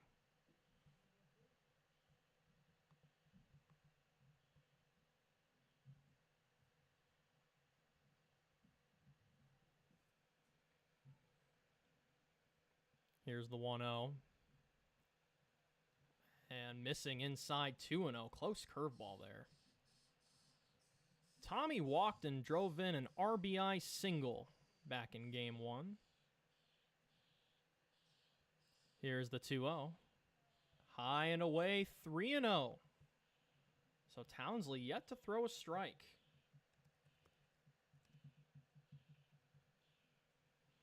Tommy can be very picky here. 3-0. Taking all the way, strike upper part of the zone.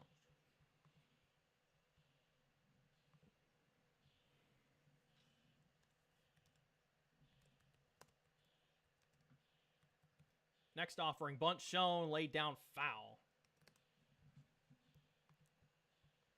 That'll make the count full. Tommy is the best bunter on this team. Him and Braden Howard are a great 1-2 punch on either side of the lineup. I have been told that Braden Howard is currently wrapping up the track season right now, and he will be around in later games. Called strike 3. Tommy can't believe it. He thought he had ball 4. Just clipped that upper inside corner, and that is out number 1. Here comes Alden Short. Now batting for your Tigers, number 12, Alden Short. You didn't score one before. Do you want to do it again? Can we finish this inning? So Townsley fights back after being down 3-0 in the count and strikes out McGuire looking. Short laces that one foul for a strike.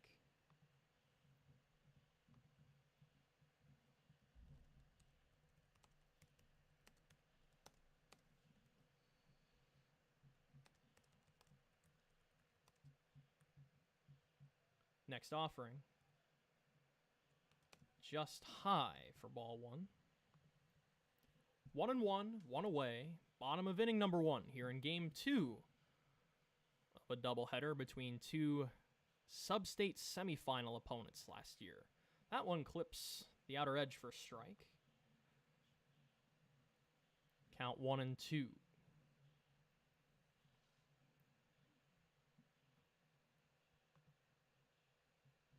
Next offering from Townsley is flared into right. That is a fair ball. Rounding first and going for second is Short. The throw, not in time. Bloop double for Alden Short. Great hustle around first base. And Trip Sturgill will have a man in scoring position to work with.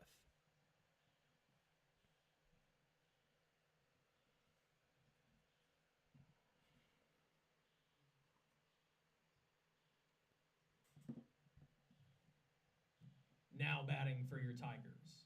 Number 30, Trip Sturgill. Sturgill is in the lineup as the designated hitter, as he is hitting for Matt Zaz, the pitcher.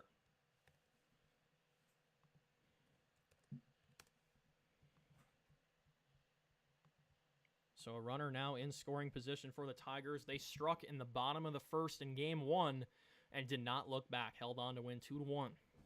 Did not trail or tie at any point in the game. Big swing from Sturgill there for a strike. Tripp had that RBI single in the first inning in game 1.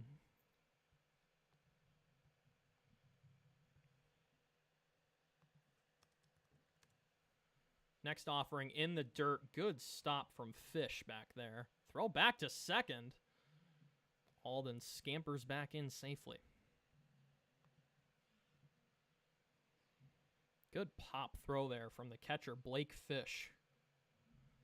Battle of the Blakes down there at the dish between Bell and Fish.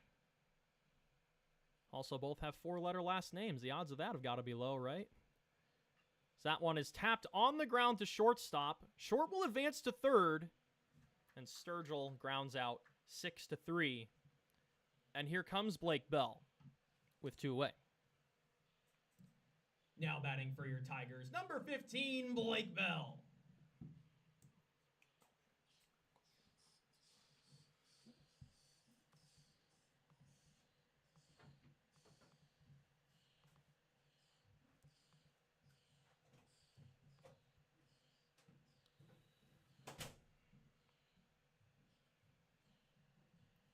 Bell did strike out 3 times in game 1, but flares it into left. That is going to get down for an RBI single, and the Tigers lead 1-0. First pitch ambush from Blake Bell, and the Tigers are on top in the first once again. Here comes Ian Eldred, as well as Isaac Renzi to run. Now courtesy running at first, number 5, Isaac Renzi. And now batting for your Tigers, number 10, Ian Eldred.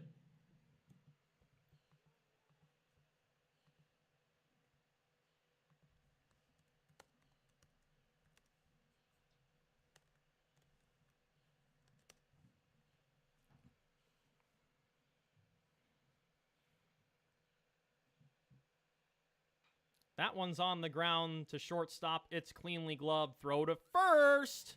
Not in time. Infield single from Ian Eldred, and he's fired up. Keeps the inning going for Seth Popish. Great Tiger hustle on the bases in this first inning, looking to pour it on early. Now batting for your Tigers, number 22, Seth Popish.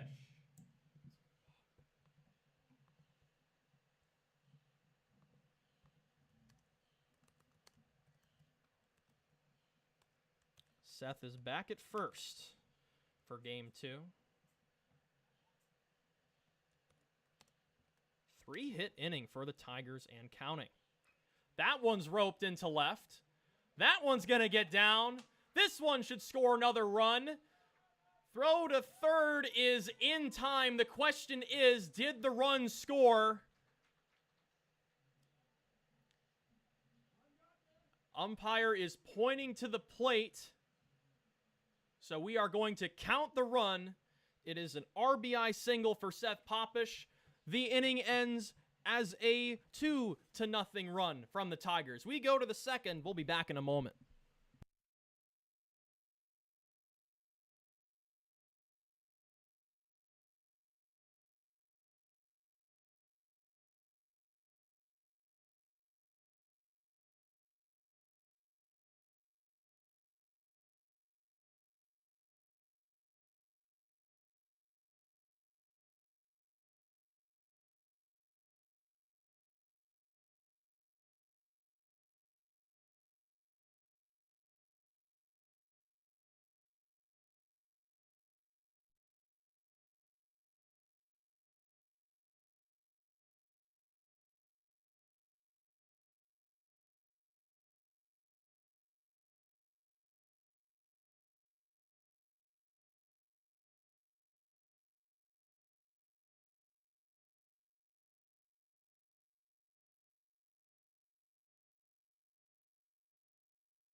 Leading off the top of the second for the Eagles, number 7, Brady Hicks. Top of inning number 2, 2-0. Tiger advantage, already matching the run output they put across the board in game 1, as that one misses outside from Zaz. 1-0. Glad to see 17 of you here with us. My name's Cael Sleezer. Thank you for joining us for some very well played Tigers baseball tonight against the Saydel Eagles. That one just misses. Count is 2-0. Tigers got the party rolling in the bottom of the first. Double from Alden Short. RBI single from Blake Bell. Ian Eldred single, as that one's fouled away. And then Seth Popish RBI single before Eldred was nabbed on the bases right when the run crossed the plate. Crucial hustle from Tiger base runners. Kept the line moving as that one dips low, 3-1.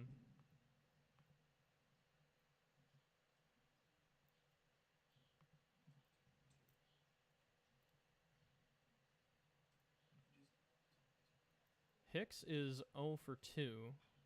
As that's on the ground, that'll just sneak by a diving Grauwinkle for a base hit. As the leadoff man is on for the Eagles.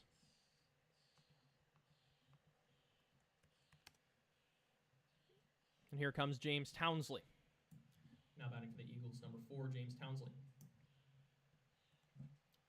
Townsley, the man on the mound for the Eagles. We'll see how long he lasts. He's already given up 4 hits and 2 runs. Neither team touched their bullpen in game 1. Runner goes. Called strike. Throw to second. You betcha. Blake Bell gives a wave. Great tag by Eldred. And the leadoff man is erased. Great pop time from Bell there. Count is 0-1. That skips low, 1-1.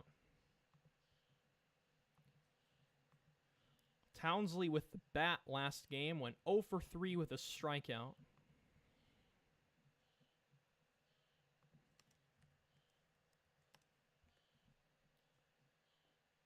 So that one does find the zone for a strike. This umpiring crew has a bit of a late strike motion. Nothing wrong with that. Just something you gotta keep an eye on. So that one misses in the dirt, 2-2. Ryan Van Houten had a 2-out triple last inning before the rally fell short.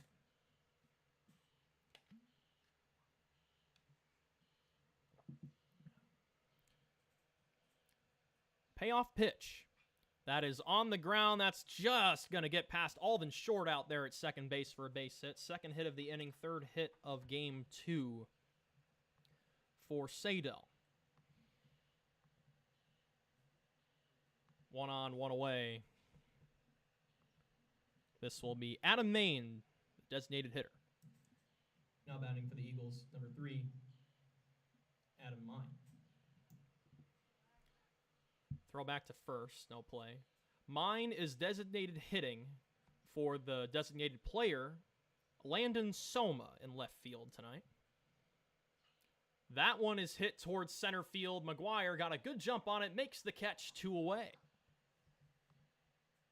Lots of first pitch swings on both sides tonight in both games, attacking early.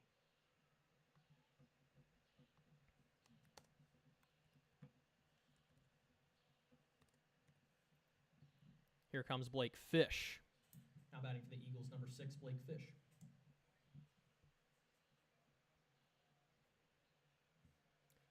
Brady Hicks caught stealing moments ago. We'll see if that slows down the base running for the Eagles at all, as that one misses ball 1. I don't believe the Eagles stole a base in game 1. According to my scorecard, they did not. That one is skied to left. Camping under it and making the catch to end the inning is Micah Leyva. Nice caught base runner by Blake Bell. Stops a potential Saydel rally. We go to the bottom of the second in game 2 of a doubleheader with a 2-0 advantage for the Tigers. Looking to go 2-0 to start the season. We'll be right back.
Leading off the bottom of the second for your Tigers, number 27, Micah Leyva.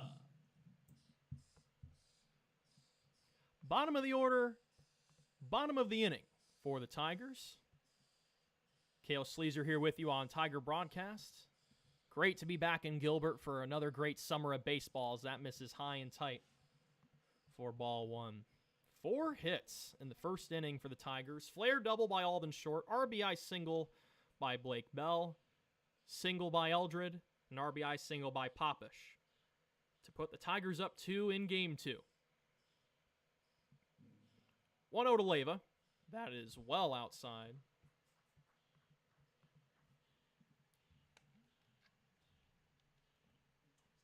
I'm going to take a jab at myself here. They really should have a stat for broadcasters called VCPI, voice cracks per inning. I'm getting a few more of those tonight. I haven't called a doubleheader since the Prange Classic last summer, and this is the first full night of baseball we've had, so I might need to crack open my body armor here, because the count is 2-1 on Micah Leyva. Hey, we have fun here. It's been a fun night at the ballpark. 2-1. Just outside, or a called strike. That was a very late call. Count 2-2. That's why we wait, folks. You never know. Next offering from Townsley is swung on and missed for strike 3 and out number 1. Second strikeout of the night for Townsley. Here comes Joey Pyfron. Now batting for your Tigers, number 7, Joey Pyfron.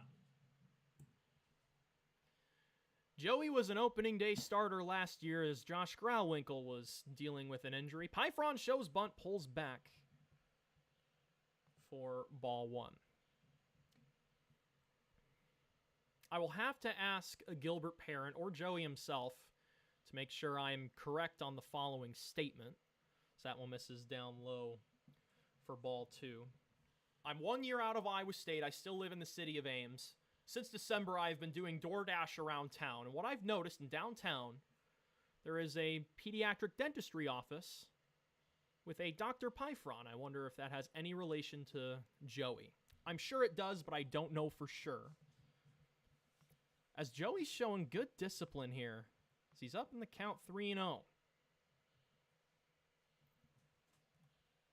Joey has the start in right field here in game 2. And takes a strike at the upper part of the zone. Good high curveball there from Townsley.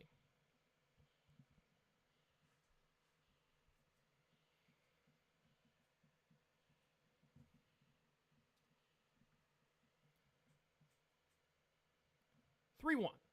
Swing and a miss. Another good curveball from Townsley. We'll see if he leans on that for a third time in a row. Josh Grauwinkle awaits on deck, who's at third base here in game 2. Held down second base in game 1. 3-2. Swing and a miss. 3 really nice curveballs in a row from Townsley to get his third strikeout of the night and the second out of the second inning. Here comes Grauwinkle. Now batting for the Tigers, number 6, Josh Grauwinkle.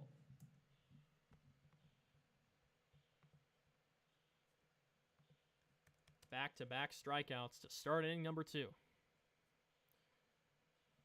That curveball tails away for ball 1.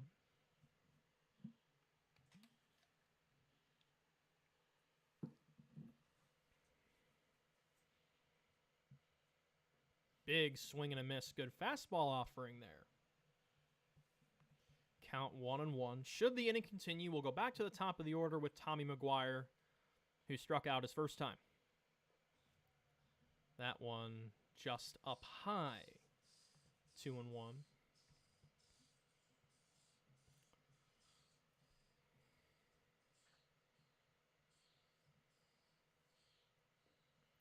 Curveball right at the knees for strike 2.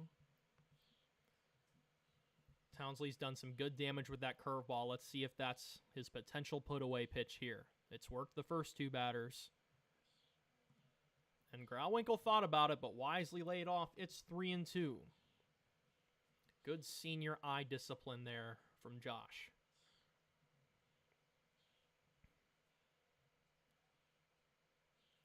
Payoff pitch. Called strike 3 at the knees. And James Townsley strikes out the side in the second inning to bounce back from a rough first. We go to the third. Still 2-0 Tigers. Back in a moment.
Leading off the top of the third for the Eagles, number 10, Chase Sharp.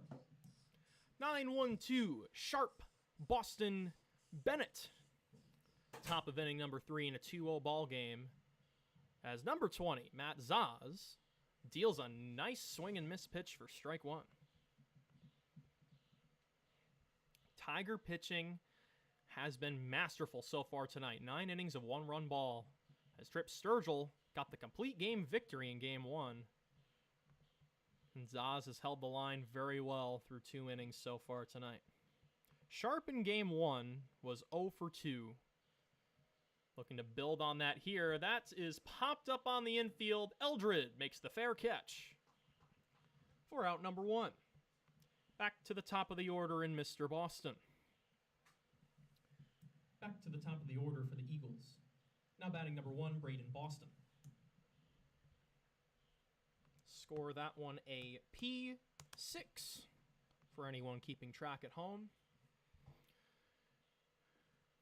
So that one is low and away for ball 1. This is the last time we'll see the Tigers at home for a while. Next home slate isn't until June 9th on a Monday against the Winterset Huskies, as that's on the ground to Eldred at short. It's bobbled a bit and bobbled again, and that'll be an E6 for Eldred. He struggled with some errors last year and has his first one of the year there. So there'll be a runner on first for Turner Bennett. Now batting for the Eagles, number 2, Turner Bennett.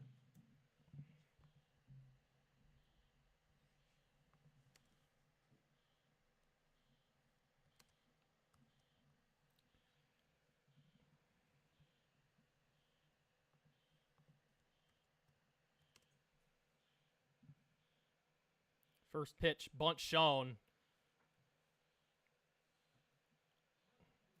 And are they going to talk about if that hit him? No. Bennett shook his hand there as if to say he's tapping his hand right now as if to say he got hit.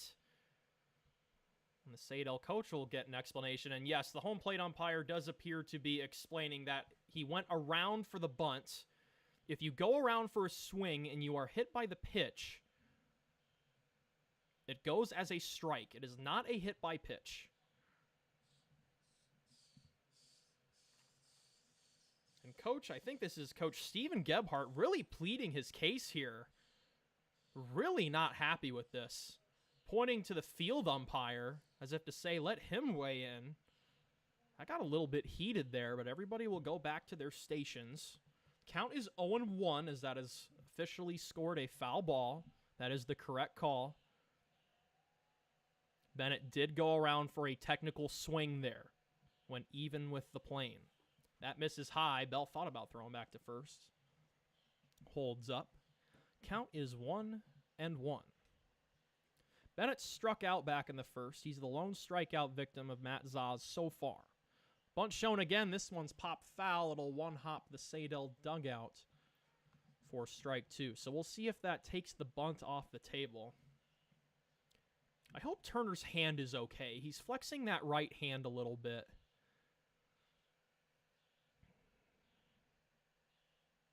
Ryan Van Houten awaits on deck. He had that triple back in the first that made things interesting. 1-2. Flared to center field. Making the catch is Tommy McGuire. Tommy has a great first step out there in center field to track fly balls. Pete Crow Armstrong-like for any Cubs fans out there. Here comes Ryan Van Houten with 2 away. Now batting for the Eagles, number 5, Ryan Van Houten. There was an Instagram post I saw from one of the baseball pages I follow talking about catch probability.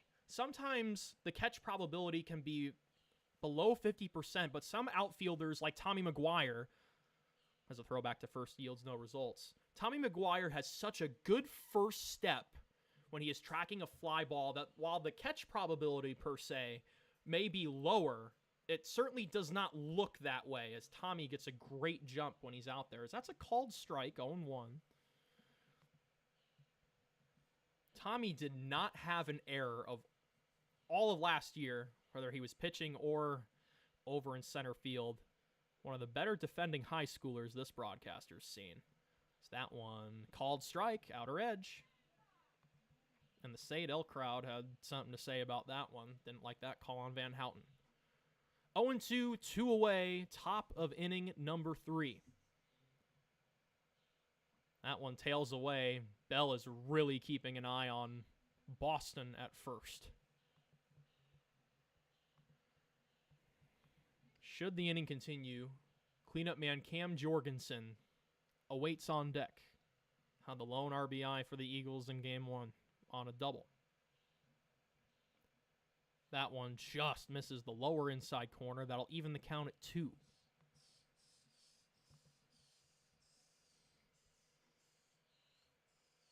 Azaz has given up 3 hits so far, but has kept any Eagles from crossing home plate. That misses high, 3-2.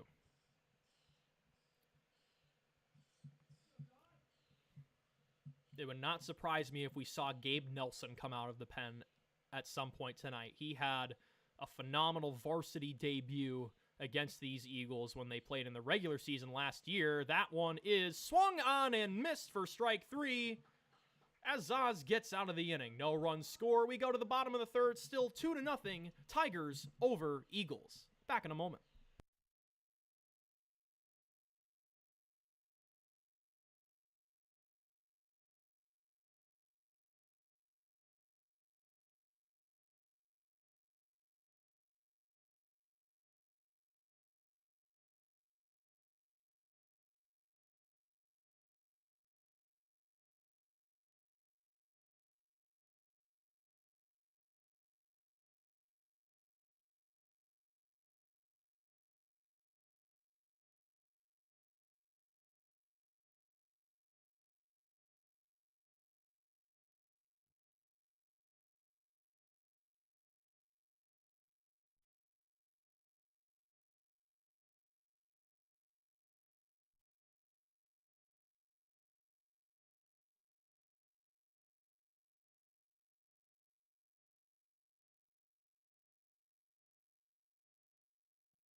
Leading off the bottom of the third for your Tigers at the top of the order, number 2, Tommy McGuire. McGuire short Sturgill to start the bottom of the third. Tommy looking to bounce back after that strikeout. Townsley has 4 to start tonight. So that's a called strike.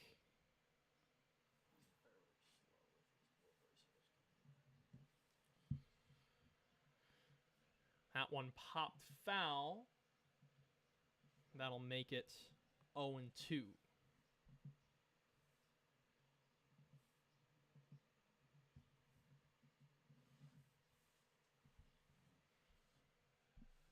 Tigers looking to build on those 2 runs they scored in the first as that misses just high for a ball.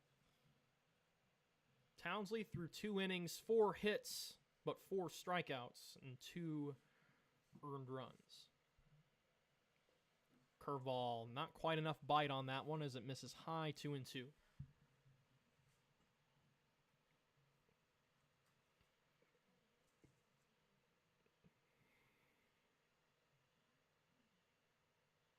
That one tapped on the ground to short.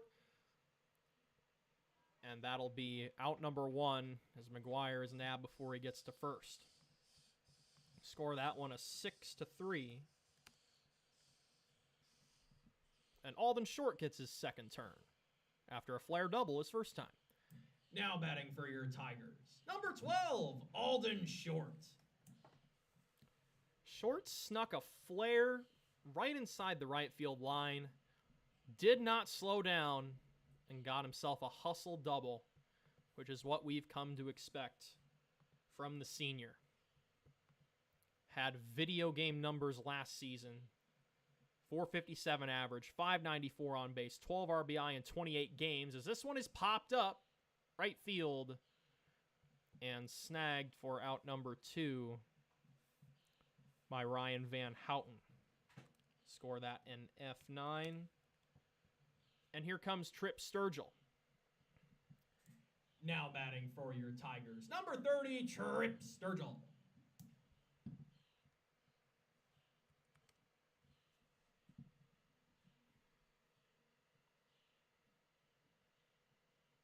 First one to Trip. Curveball falls in for a strike. Lots of good curveballs by both pitching staffs tonight. Here's the 0-1. That one is popped up. Shallow right field. Who wants it? Coming in and making the catch is Van Houten from right field. And that ends the third inning. Through 3 innings of Game 2, it remains Tigers 2, Eagles 0. We'll be back with the fourth in just a moment.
Leading off the top of the fourth for the Eagles, number 24, Cam Jorgensen.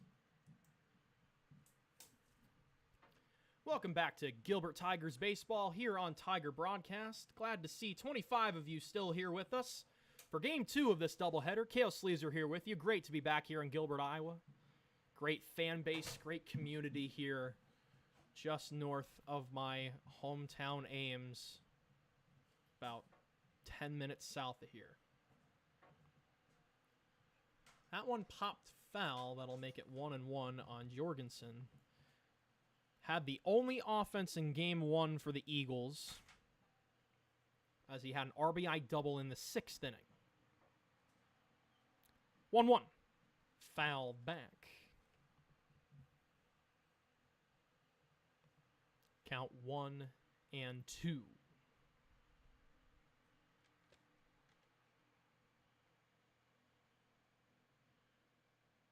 Zaj shaking off signs he knows what he wants. Is it the curve?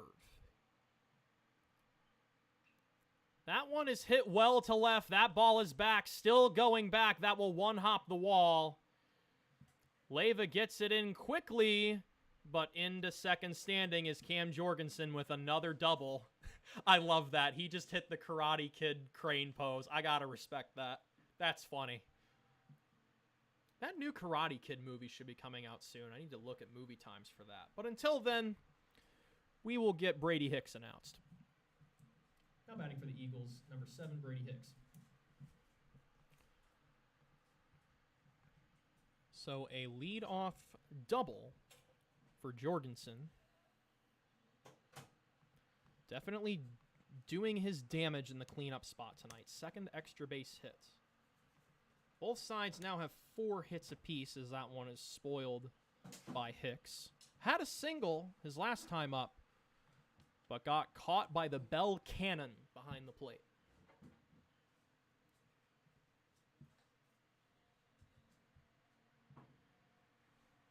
The wind in the 0-1. That one's popped foul. That'll get out of play. 0-2. Runner on second. 1 away. Top of the 4th. 2-0 ball game. Tigers got both of their runs in the first string of 4 hits. That one bounces in the dirt. Solid stop by Bell. Count 1-2.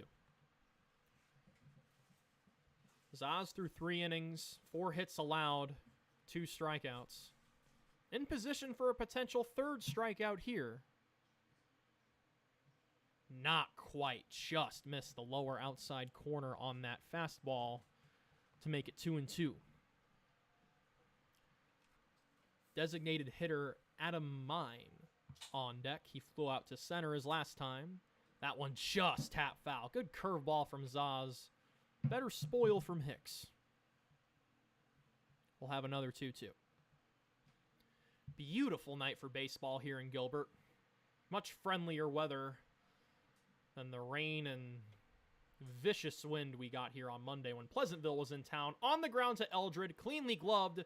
Throw to first is in time, and advancing to third on the play is Jorgensen. He's out. Yeah, he advanced to third. He's out first.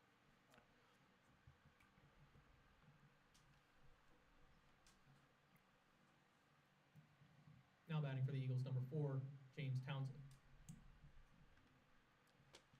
So that was Hicks with the 6-3 ground out. This one is Townsley. Townsley singled his last time. That one's on the ground to second. Short's got it. Zaz gets out of trouble again.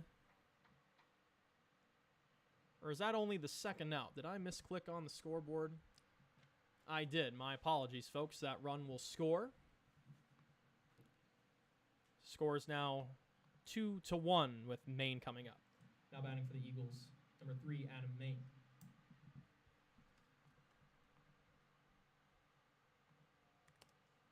So an RBI 4-3 for Townsley makes it 2-1. And the bases are now empty. Apologies being a bit behind on the score bug there, folks. So that one misses for ball 1.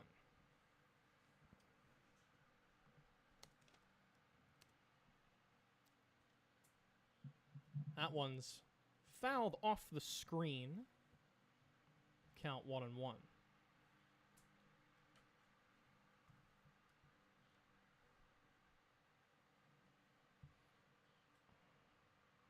Count is 1-2. Zaz needs one more strike. There it is. Curveball top of the zone to end the inning, but Saydel gets on the board with an RBI groundout from James Townsley. We go to the bottom of the 4th. 2-1, Tigers over Eagles. Back in a moment.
Leading off the bottom of the fourth for your Tigers, number 15, Blake Bell. 4-5-6 in the bottom of inning number 4. Eagles scratched across a run in the top of the fourth. Tigers looking to strike back. Bell had an RBI single in the first. So that one skips in the dirt for ball number 1. As Seth Popish will jog over to get that ball.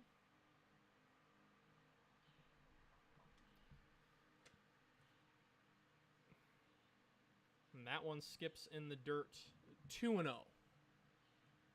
The Saydel bullpen remains silent. There is movement in the Gilbert pen. There's a little bit of sun glare on the left side of the booth right now, so I don't have the best view of who is loosening up. It might be Isaac Renzi again. I'm not sure. It does appear to be Isaac Renzi. Yep, I see the 5 on the back of the jersey now. Isaac Renzi is once again getting loose in the Gilbert pen, just to be safe. Bell can pick and choose here. It's 3-0. And takes a strike, lower outside corner. Good offering there from Townsley. Both sides have 4 hits apiece. Score is 2-1 as that's fouled away. Count now full on Bell. Eagle pitching has gotten behind in a few 3-0 counts tonight, but almost every time they've scratched it back to at least 3-2. We've seen that again here.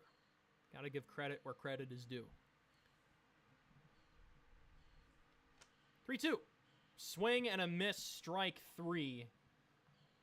And a great fight back there by Townsley to get Bell swinging. That is his 5th strikeout and out number 1. Here in the 4th, here comes Eldred. Now batting for your Tigers, number 10, Ian Eldred.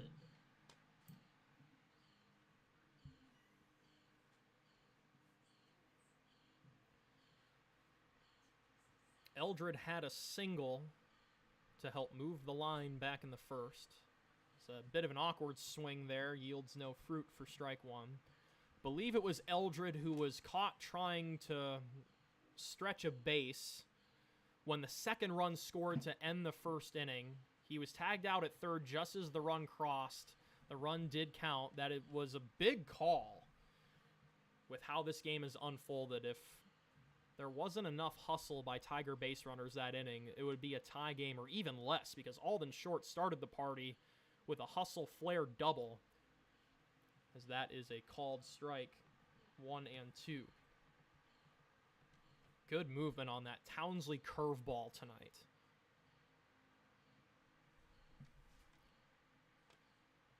He gets the sign from Fish, and time called by Eldred as he will reset.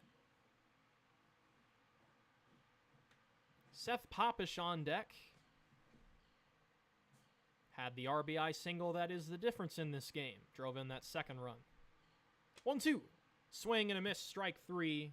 6 punch-outs now for Townsley. Nasty fastball there.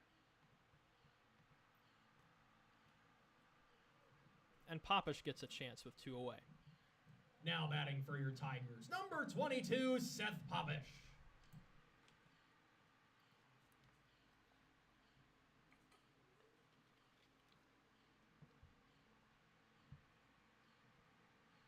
First offering.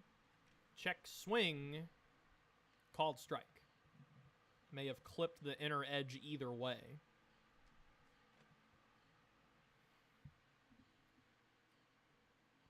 0-1. High for ball 1. Popish went 0 for 3 with 2 strikeouts in game 1. But is the difference in this game with that RBI single. That one clips the outer edge for strike. 1 and 2. Should the inning continue, it's Micah Leyva on deck, who is a part of a strikeout the side second inning. And speaking of strikeout, there is number 7 for Townsley. The Eagles are racking up the strikeouts. So that's 17 strikeouts in 11 innings tonight. But the Tigers have a 2-1 advantage here in Game 2. We go to the 5th. Don't go anywhere, folks. We've got a great doubleheader brewing here in Gilbert.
Leading off the top of the 5th for the Eagles, number 6, Blake Fish. 8-9-1.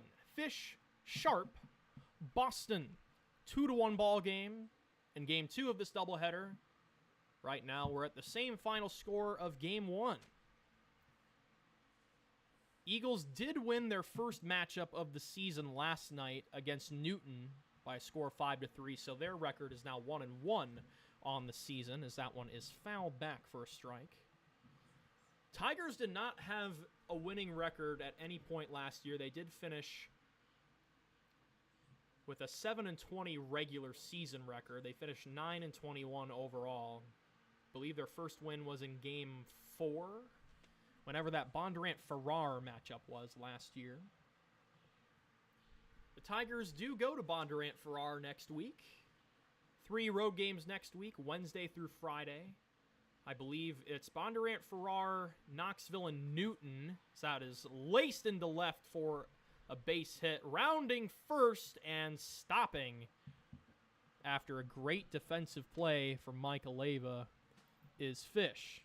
He will be held to a single. And here comes Chase Sharp. Now batting for the Eagles, number 10, Chase Sharp. 5th hit of Game 2 for the Eagles, as Bell will call out signs to the defense.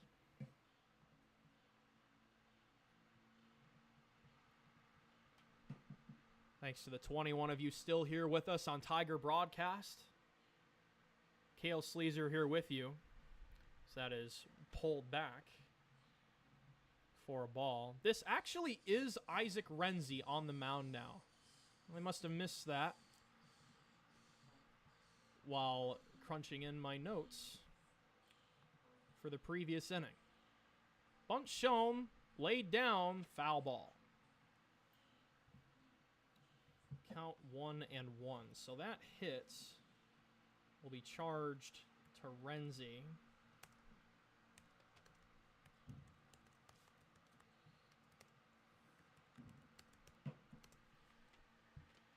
Renzi was a courtesy runner lots of last year. He started that way this year as well. Bunt shown, pulled back. Throw to first. It's bobbled a bit by Popish. Throw to second. Not in time. It might have been a bit of a swim move from Blake Fish. The Tigers can't believe it. It was close.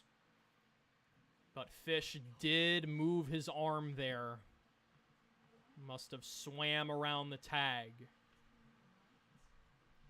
Coach Gall came out of the dugout there for a second and then turned around and walked back in. Count is 1-2. So an interesting turn of events there. That will go down as a stolen base. So that one is skied into right field. Pyfron makes the catch. Tagging and then stopping is Fish. Great defense by Leyva and Pyfron in the outfield corners, keeping base runners from being too adventurous out there. Back to the top of the order in Boston. Back to the top of the order for the Eagles, now batting number 1, Braden Boston. So one away, runner in scoring position.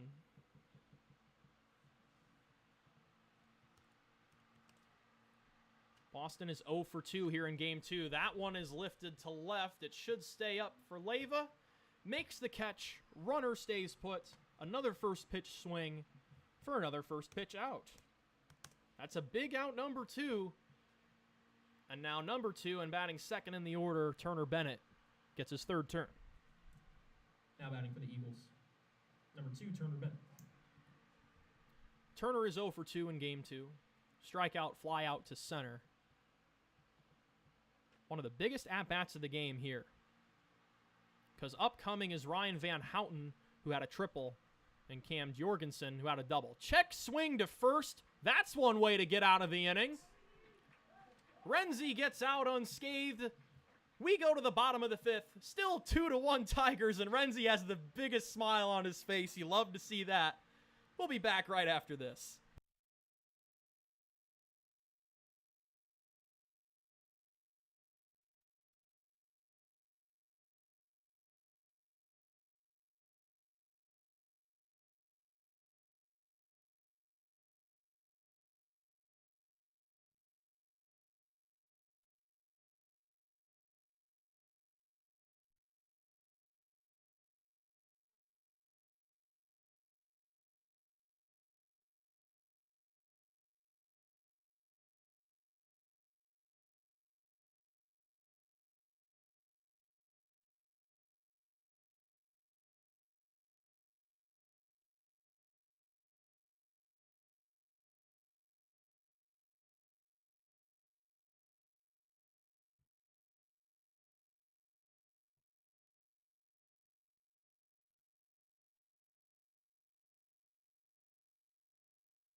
Leading off the bottom of the 5th for your Tigers, number 27, Micah Leyva. Bottom of the order, bottom of the 5th for the Tigers. Leyva, Pyfron, Grauwinkle looking to bounce back from that rough second inning where James Townsley struck out the side. He has 7 punch-outs in 4 innings tonight. Leyva swings and misses at that one. Micah and Joey have played great outfield defense here in game 2. They stopped multiple tag base runners last inning. Bunt shown, look out. And in dodging the swing there, Leyva went around as he was leaning back. So that is a technical swinging strike. It is 0-2. Some tough luck for bunters on both sides of the ball tonight. Called strike 3, upper outside corner. There's not much you can do about that one. Leyva strikes out for the second time. That's 8 punch-outs for Townsley. Here comes Pyfron. Now batting for your Tigers, number 7, Joey Pyfron.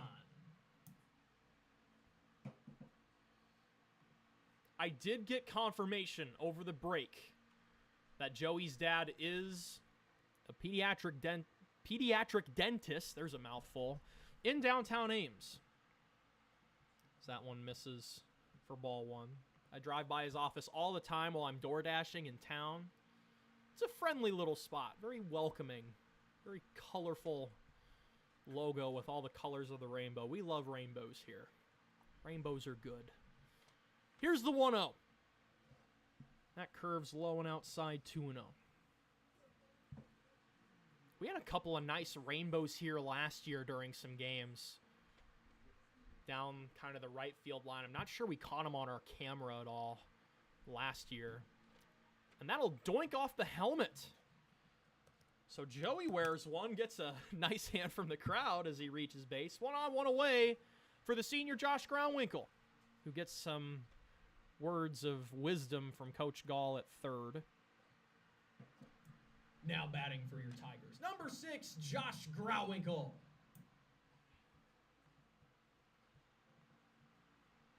1 on, 1 away. Tigers lead by 1 in the bottom of the 5th. They won game 1, 2-1. They're ahead 2-1 in game 2. Throw back to first. Diving back in safely is Leyva. Fish rolled the dice and almost came up with a good roll.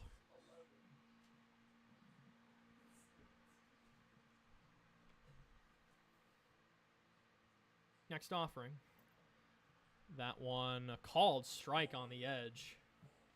Count 1-1.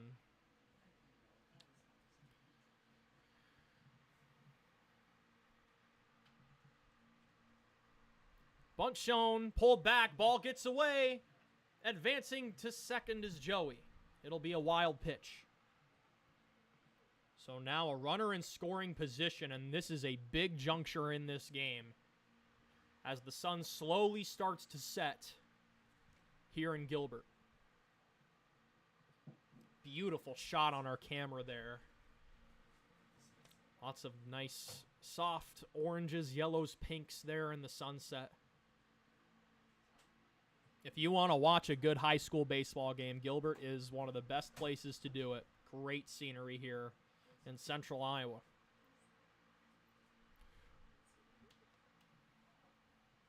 And let's see here. Did someone call time, or was a balk there? Or will that be a warning?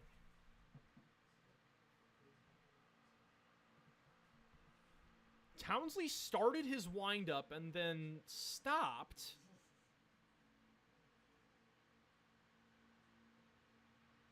And the umpires are going to talk this over as Coach Gall is pacing around at third base. Making some friendly conversation over there with third baseman Brady Hicks. As we wait to see what happens here. Small battery meeting between Fish and Townsley.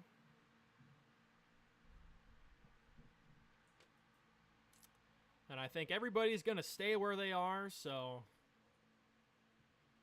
nothing comes of that conference. 2-1, 1 away. Bottom of inning number 5. Joey Pyfron on second. Josh Groundwinkle trying to get him home. Fouled back to the screen. That'll even the count at 2 apiece.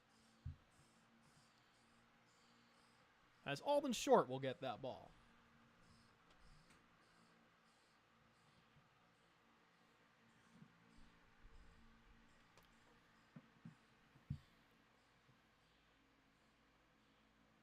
Two.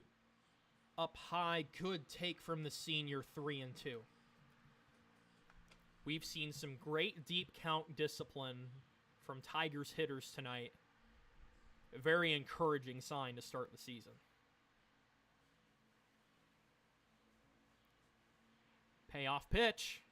Flared into right. And that is caught on a slide. And trotting back in safely to second is Pyfron. That was a nice sliding catch from Ryan Van Houten for out number 2. And we're back to the top of the order in Tommy McGuire. Back to the top of the order for your Tigers. Now batting number 2, Tommy McGuire.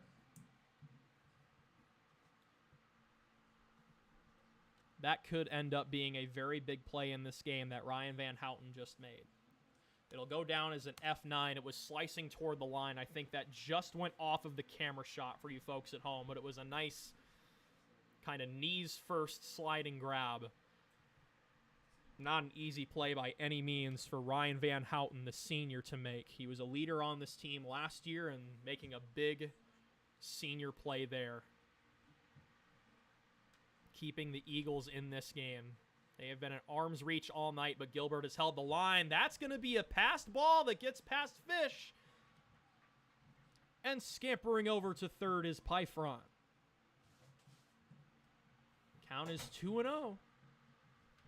Should the inning continue, the dangerous bat of Alden Short is on deck.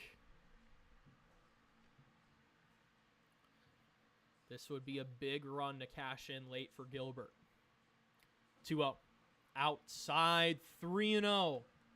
And if I'm Tommy, I just play the statue game in the box. Do not move. Make the strike come to you. 3-0. And the statue game is won by James Townsley for strike 1. One of the cardinal sins of baseball is making an out on a 3-0 pitch. You never want to be that guy. Good take by Tommy. And ball 4, that misses high and outside. Great at-bat from Tommy McGuire. And it's runners on the corners, 2 away for Alden Short. Now batting for your Tigers, number 12, Alden Short.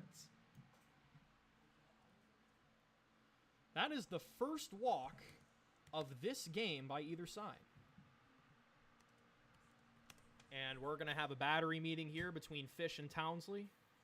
Townsley to this point is through 4 2/3 innings, 4 hits, a walk, 8 strikeouts, and 2 earned runs, both of which came in inning number 1 off of RBI singles from Blake Bell and Seth Popish.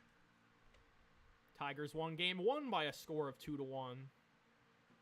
Looking for more insurance here. Eagles are down to their final 6 outs. They will have 3, 4, 5 due up to start the next inning. And Van Houten, Jorgensen, and Hicks combined in this game are just a home run short of the cycle. Triple for Van Houten, double for Jorgensen, single for Hicks. A 3-4-5 has done damage. First pitch to short, on the ground, foul, down the third baseline. Alden had that flare double that got the party started in the first for the Tigers. Did not slow down at all, rounding first base, and got a well-deserved hustle double. There goes Tommy. That's popped up right field. That ball is down. 1 run will score. Tommy stops at third. Another flare. For Alden Short, it's 3-1. That's a biggie. 3-1 Tigers with Trip Sturgill to follow. Now batting for your Tigers, number 30, Trip Sturgill. The name of the game of baseball is hit it where they ain't. You could hit a ball 110 miles an hour off the bat, and it will not matter if it goes into the glove of a defender. But if you're Alden Short, you like your flare hits tonight. Just tuck it down the right field line. There goes Short. It's fouled back to the fence. And Short will trot back. As Eldred will trot to get this spare baseball.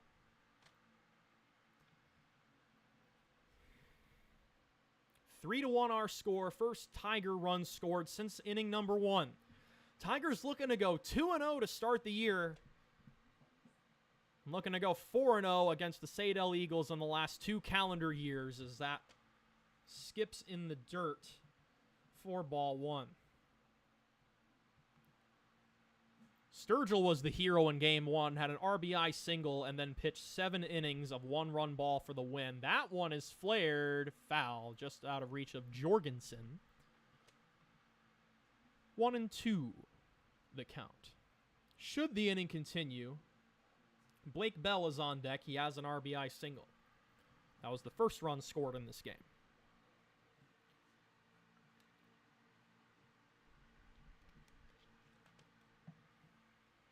1-2, 2 away, 2 runners on. Short is dancing at first. He goes for second and called strike 3. Sturgill was not expecting that. That went right down the chute. But damage done. A crucial insurance run gained after 5 innings here in game 2. It's 3-1 Tigers over the Eagles. And it does look like Isaac Renzi will come back to the mound for inning number 6. We'll be back in a moment.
Leading off the top of the 6th for the Eagles, number 5, Ryan Van Houten. Crucial stretch in the order here. 3-4-5, Van Houten, Jorgensen, Hicks. Isaac Renzi makes his return to the mound. Nice. Curveball, swing and miss strike. Alden Short got a crucial RBI single. He's loved those flare hits down the right field line in game 2. So that is a called strike lower outside corner. That Renzi curveball looks good. I've said it before, I'll say it again. Lots of good curveballs on both sides tonight. Pretty popular secondary pitch on the high school level, but it's still nice to see at this level nonetheless. Swing and a miss. Strike 3. Good morning, good afternoon, and good night with the curveball. 1 away. Van Houten strikes out for the second time. Here comes Jorgensen. Now batting for the Eagles, number 24, Cam Jorgensen. First strikeout of the night for Renzi, and that was an absolute beauty. Eagles down to their final 5 outs, trailing by 2 runs. Gilbert looking to sweep the doubleheader and start the season 2-0, as that one falls in for a strike. Jorgensen had that RBI double in game 1. Had a double earlier tonight for game 2. That one is hit well to center. McGuire running back, still running back. That ball is gone. That's a solo home run for Jorgensen, doing a lot of damage out of the cleanup spot tonight. And just like that, it's 3-2 with the Eagles only trailing by 1.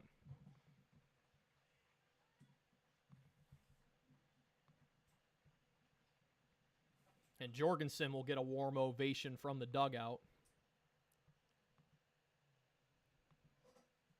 Here comes Hicks. Now batting for the Eagles, number 7, Brady Hicks.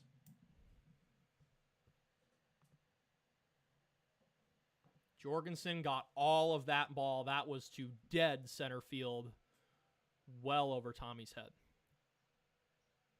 That one called strike.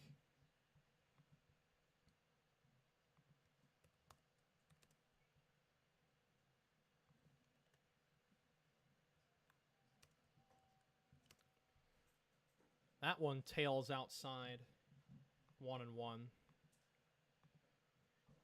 You've got to think that Jace Embry is somewhere smiling as the home run leader who just graduated last year for the Eagles, hit 10 last year. That looked like a swing that he would have. As that's pop foul, that gets out of play. Count is now 1-2. Embry's home run in the substate semifinal last year between these two teams was absolutely crushed. I don't think I've ever seen a high schooler hit a ball that far in my life. And Jorgensen definitely took a piece of that power there with that home run to center. That one's popped up. This one's going to stay in the yard. Pyfron makes the catch. 2 away. Score that one an F9 on Hicks. And up comes James Townsley trying to help his cause. Now batting for the Eagles, number 4, James Townsley. Through 5 innings pitched, Townsley has given up 5 hits, a walk, has struck out 8, and is on the hook for the loss with 3 earned runs. But this has just been a great high school doubleheader. So that's a called strike. Good curveball from Renzi. Usually with high school games, you expect a lot more high-scoring games. Maybe not the sharpest defensive play, but we've seen great pitching, great defense from both these sides tonight as it's 0-2. The Tigers to this point have had Saydel's number, winning the last 2 matchups and playing them close in the first matchup last year. That one tails high and outside 1-2. Should the inning continue, Adam Mine is on deck. He's due up next, but it does look like we might have a pinch hitter. We'll get to that if we get there. So the count is 2-2. I see a 12 on the on-deck circle. Yes, that would be Cooper Lindahl. Remember typing in his name to a few scorecards last year during these 2 matchups. 2-2. On the ground, chopped above Renzi, but it's cleanly gloved by Eldred. Throw to first. On time. Jorgensen hits a home run to dead center field, but the Tigers still lead by 1. It's 3-2 going to the bottom of the 6th. Folks, don't you dare touch that dial. We'll be back in just a moment.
Leading off the bottom of the 6th for your Tigers, number 15, Blake Bell. 4, 5, 6, Bell, Eldred, Popish. In the bottom of the 6th of what has been an absolute gem of a doubleheader between the Gilbert Tigers and the Saydel Eagles, as Bell takes just outside for ball 1. Cael Sleezer here with you on Tiger Broadcast, folks. Thank you so much for joining me tonight. We've peaked at 28 viewers. Great home crowd tonight. This will be the last home game we have here for a while, as that one is a called strike. Bell asking where that one hit the zone.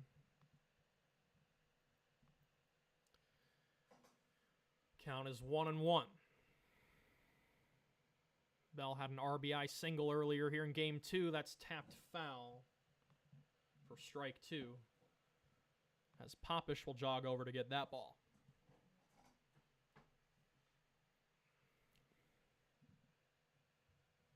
Ian Eldred on deck is 1 for 2 with a single. James Townsley is still out there on the mound to start his 6th inning of work. And Bell takes strike 3. That's his 2nd strikeout of the game and his 5th of this doubleheader. And that will bring up Eldred. Now batting for your Tigers, number 10, Ian Eldred. That is Townsley's 9th strikeout. Saydel pitching has dealt 19 strikeouts in 12 1/3 innings, if my math is correct. And if it's not correct, then there's a reason my dad was the engineer and I was the journalist. Because me no math good. So that misses down low, 2-0.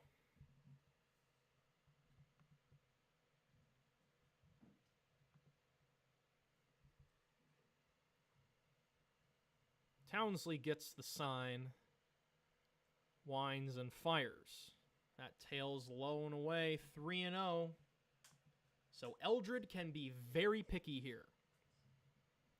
Seth Popish awaits on deck. He had the go-ahead RBI single in the 1st. High and tight. Ball 4 as Eldred has a little bit of attitude with that bat flip there. And that is the 2nd walk issued tonight by Townsley. Here comes Popish. Now batting for your Tigers, number 22, Seth Popish.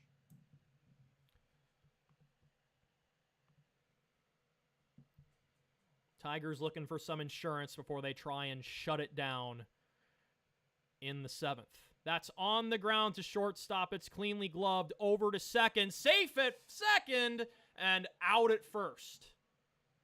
It was close at second, but Eldred is called safe at second. Popish is out at first. We'll dive into the scoring on that in a second. We'll get Micah Leva announced first. Now batting for your Tigers, number 27, Micah Leva. So that should be scored a 6-4-3 fielder's choice. That's what we're going to call it. You don't see many of those. Safe at second and then out at first.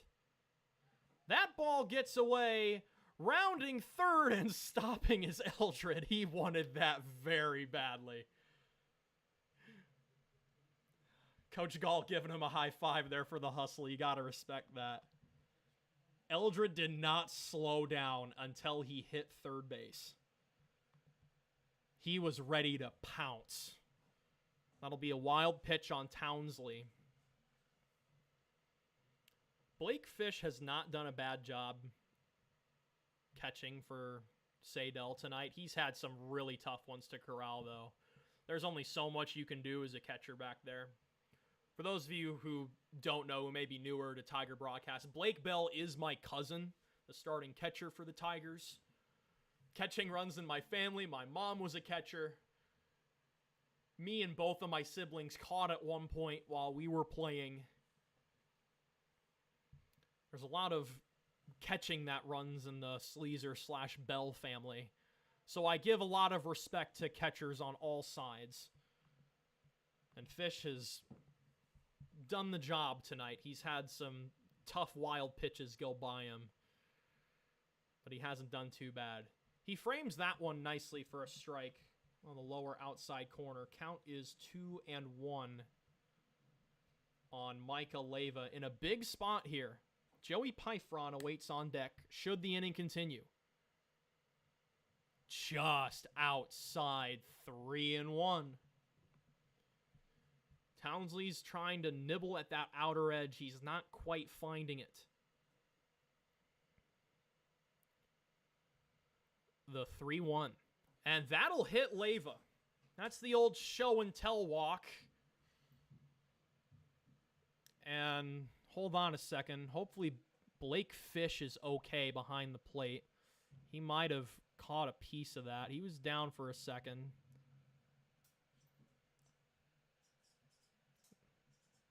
That might have gone off of Leyva and then caught a piece of Fish. He's walking it off.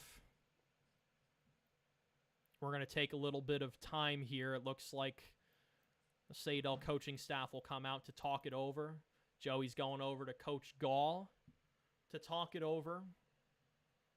So that'll be a hit by pitch.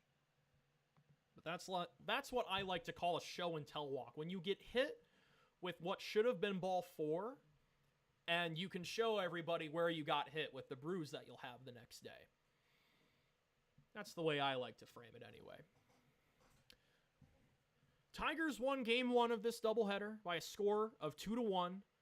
Tigers are up 3-2 here in the bottom of the 6th. Tigers have not trailed at any point today. I don't even think they've been tied at any point today after the first inning either.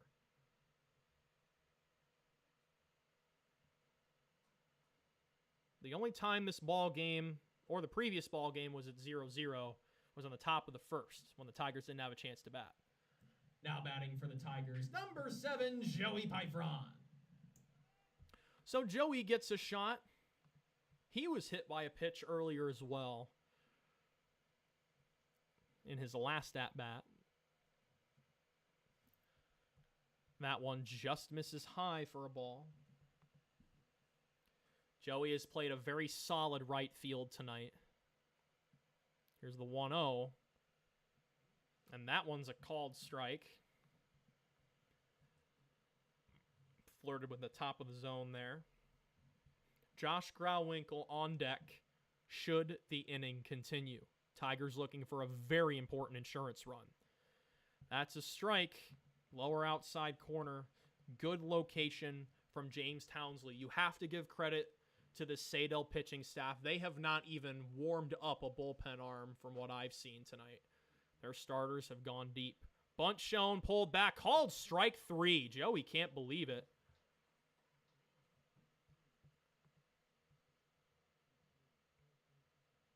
They gonna call that strike 3? Is Joey arguing strike 2? Coach Gall's trying to get in a word at third.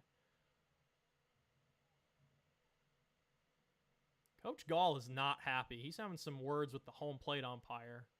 That's going to go down as a strikeout. That ends the inning. Fasten your seatbelts, folks. We go to the 7th inning, where it looks like Isaac Renzi will try for the 3-inning save. Don't you dare go anywhere. We'll be back in a moment.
pinch hitting in the 7th spot to start the top of inning number 7 for the Eagles.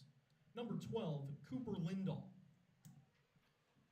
We've got a pinch hitter to start inning number 7, Cooper Lindahl, who was a pinch hitter extraordinaire last year. He played in all 38 games for the Eagles, only started 3, but had 109 at-bats, so he is Mr. Pinch Hit Extraordinaire as he takes ball 1. Cooper last year, in his junior year, now a senior, batted .229 with a .306 on base and 13 RBI. Not too bad from a pinch hit position. So that skips in the dirt 2-0. It is still Isaac Renzi out there. He's going to try for the 3-inning save through 2 innings, 2 hits, a strikeout. Gave up that home run to Cam Jorgensen. That went to dead center field. 2-0 to Lindahl. In the dirt, 3-0, and Renzi is in trouble. This has been a phenomenal doubleheader between 2 sub-state foes from last year. Every game has involved a save situation, as that's a called strike. Eagles won the first matchup of the year last year by a score of 10-9 in 10 innings. Then Gilbert got revenge when it mattered in the substate semifinal with a 4-1 victory and won game 1 of this doubleheader. And that's a called strike on Lindahl as Renzi is fighting back. Big pitch coming here. Blake Fish awaits on deck. He's 1 for 2 with the stolen base. The 3-2. Just high and outside for ball 4. Great take by Lindahl there. Credit where credit is due, and that's a leadoff walk.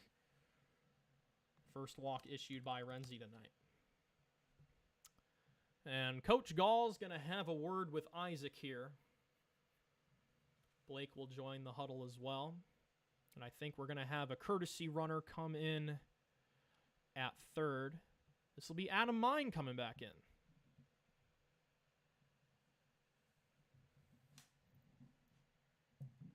Courtesy running at first base is number 3, Adam Mine.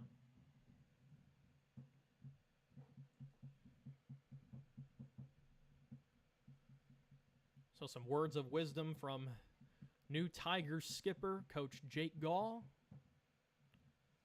who's trying to get his boys to a 2-0 start on the season.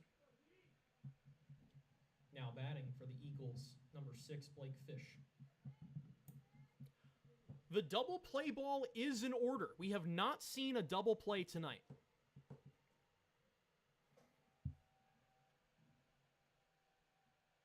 Infield is at double play depth. That tails outside for a ball.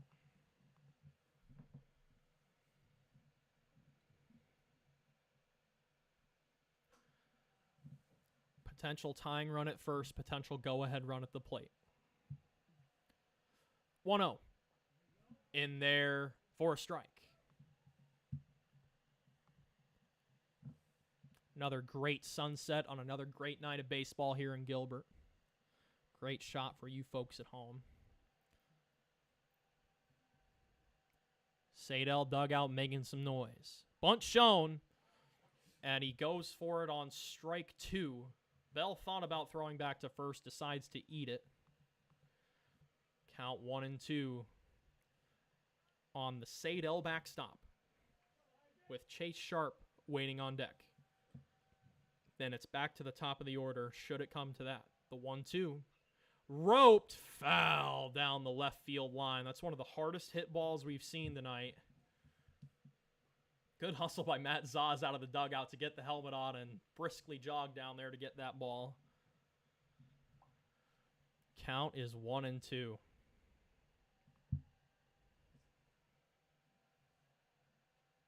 Mine being held on at first by Popish. The 1-2. Popped up. Left field. Leyva. Catch made. 1 away. Mine scampers back to first. And a double play ball could end this game. With Chase Sharp coming up.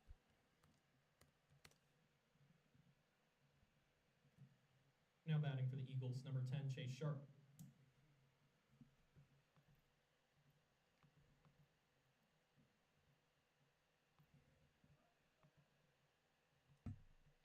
Renzi pitched one game at the varsity level last year, went an inning and 2/3 and allowed 1 run, 2 strikeouts in that span as well. That's hit to center, and that's going to have to be played on a hop by McGuire. Gets it in quickly, but runners will move station to station. And it's first and second with 1 away, back to the top of the order in Braden, Boston. But first, a word from Coach Gall. And this will be a full infield conference here. Big juncture in this ball game.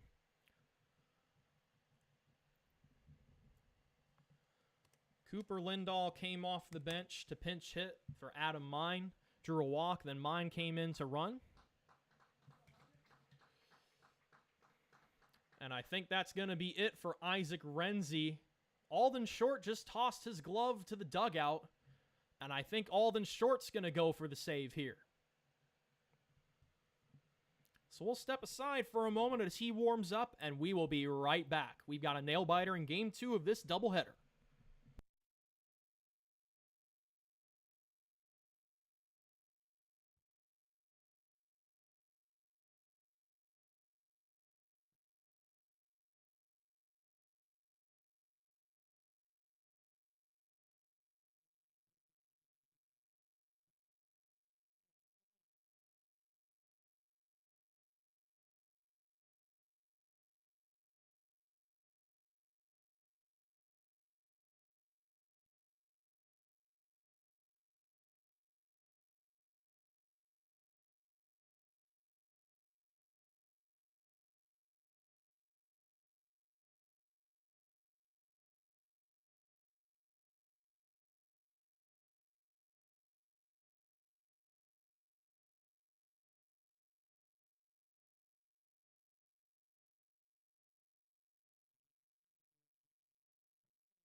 Back to the top of the order for the Eagles. Now batting number 1, Braden Boston. Little bit of defensive shuffling. Everyone stays on the field. Alden Short moves from second to the mound. Zaz moves from pitching to third base. And Grauwinkle moves from third to second. First pitch from Short misses outside for a ball. 2 runners on, first and second base. 1-0, 1 away. Tigers need a shutdown inning to put this doubleheader to bed. Looking for the sweep after winning Game 1 by a score of 2-1. The 1-0. Popped up, fouled off the screen for a strike.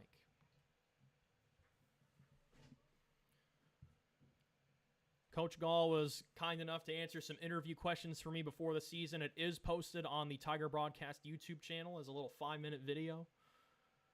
He said that the senior leaders in Alden Short, Josh Grauwinkle would get more innings, as well as Tommy McGuire on the mound. So that one misses outside, 2-1.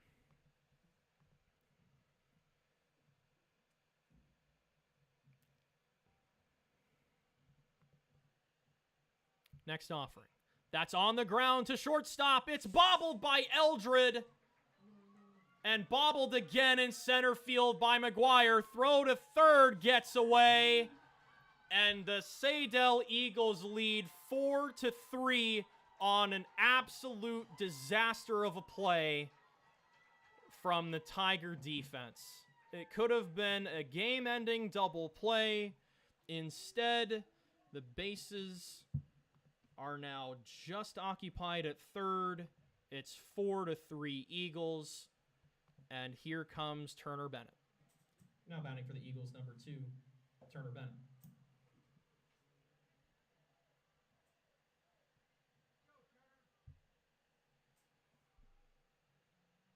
There were at least 2 errors on that play. So that one tails low for ball 1.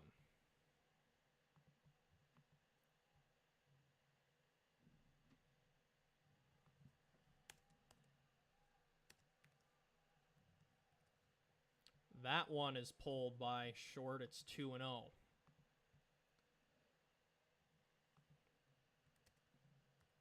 Eldred bobbled the ball at short for an E6. It was bobbled a little bit by Tommy in the outfield as well, as that misses 3-0. And then a wild throw from Tommy scored another run. So we'll call it 2 errors on the play, an E6 and an E8, as that misses for ball 4. Walk drawn by Bennett. And here comes Van Houten after he gets some words of advice from coach. Now batting for the Eagles, number 5, Ryan Van Houten. And I think we're going to have a bit of a conference here.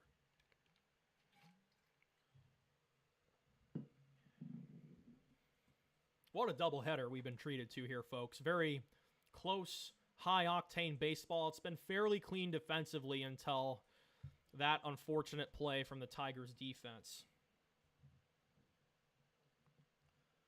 So Braden Boston will officially reach on an E6, and Bennett just drew the walk there. Bobble it short by Ian Eldred. And then a very uncharacteristic error by Tommy McGuire in center field. Went the whole year last year without an error. And had a crucial throwing error there to make it 4-3. And the Tigers are still very far from getting out of trouble.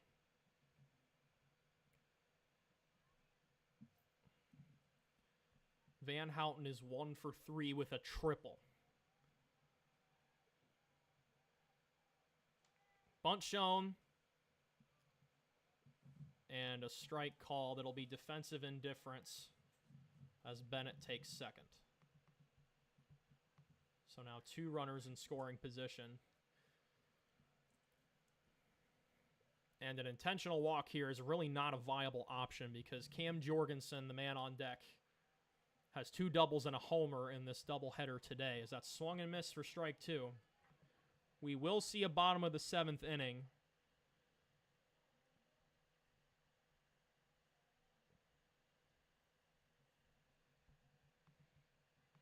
As the Tigers will try and clean up the mess that they've made for themselves here in the 7th. That's rope, base hit to right. This will score at least 1, being waved around and scoring is Turner Bennett, and it is now 6-3 Eagles as the Saydel crowd gives a hand. Now batting for the Eagles, number 24, Cam Jorgensen.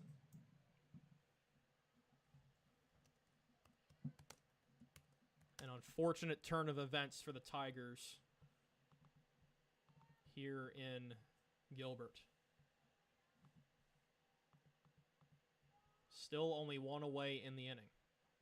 So that one misses low for ball 1.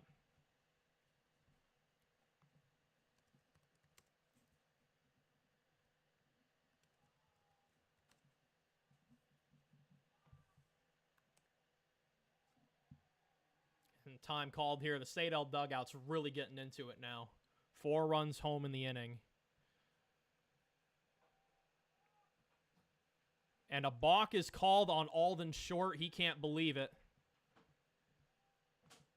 And advancing to second will be Van Houten.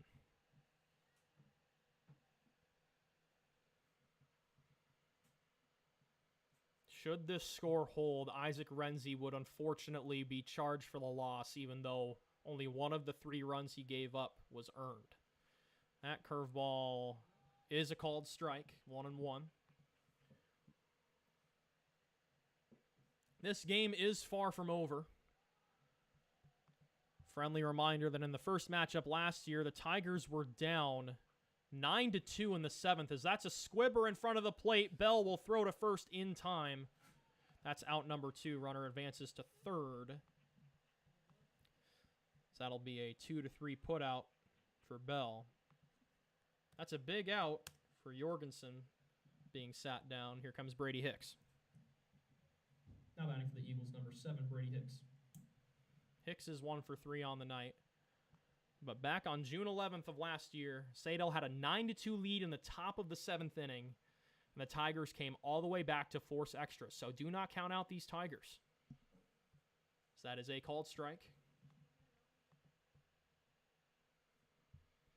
Hicks singled his first time, but then was caught stealing by Bell. That's on the ground, foul. I gotta respect the attempt there by, I think that's head coach Steven Gebhardt over there at third as the base coach trying to one-hand that. He pulled away at the last second. That's a little too much of a hot shot for not having a glove. He's kind of nodding his head, smiling down there. That one tails away. Count now 1-2. Should the inning continue, James Townsley is on deck. I'm sure there's nobody in the dugout happier than him, as he was on the hook for the loss coming into this inning. Now on the hook for the win. That's laced into left. This will be another run. Rounding first and stopping after a wide turn is Hicks, but the floodgates have opened for the Eagles as they've put up 5 here in the 7th inning.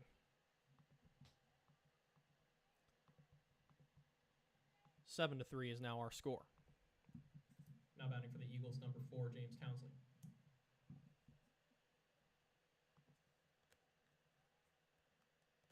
Four earned runs against Alden Short, just trying to get 2 outs. That's fouled down the left field line.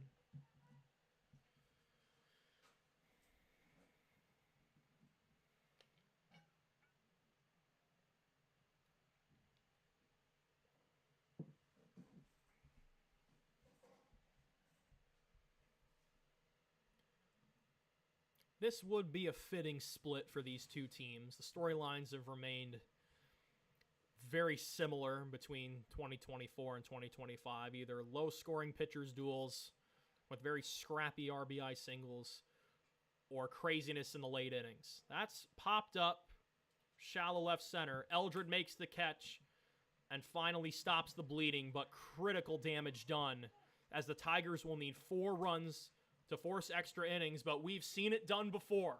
The rally cap is being turned around. Hope is alive in Gilbert as long as these Tigers are playing. We go to the bottom of the 7th. Tigers down 4. We'll be back in a moment.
Leading off the bottom of the 7th for your Tigers. Pinch hitting in the 9 spot. Number 28, Trent Wesselman. Trent Wesselman will get his first at-bat of the 2025 season. Had a great freshman campaign last year. So he takes inside for a ball. We'll get Trent's numbers up here. In 14 games, he started 10, 324 average, 359 on base, and 5 RBI. And ouch, that one hits him square in the ribs. That's one way to start a rally.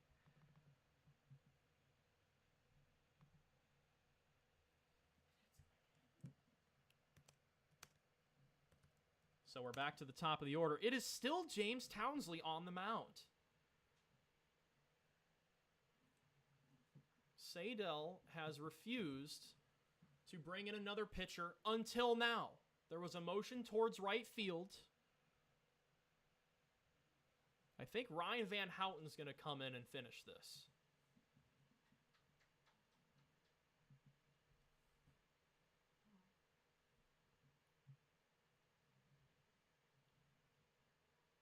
We'll see how the shuffling goes here.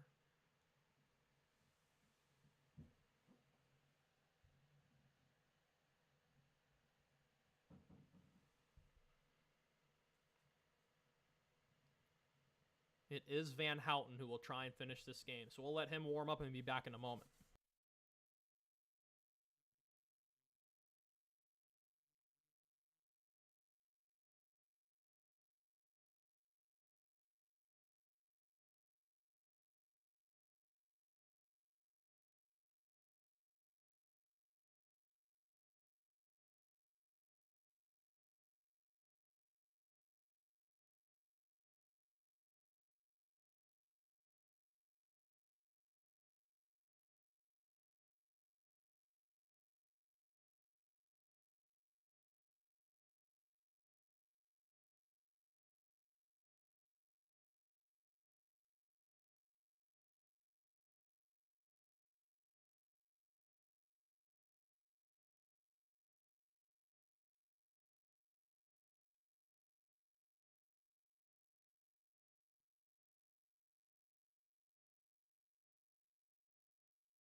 Back to the top of the order for your Tigers. Now batting number 2, Tommy McGuire.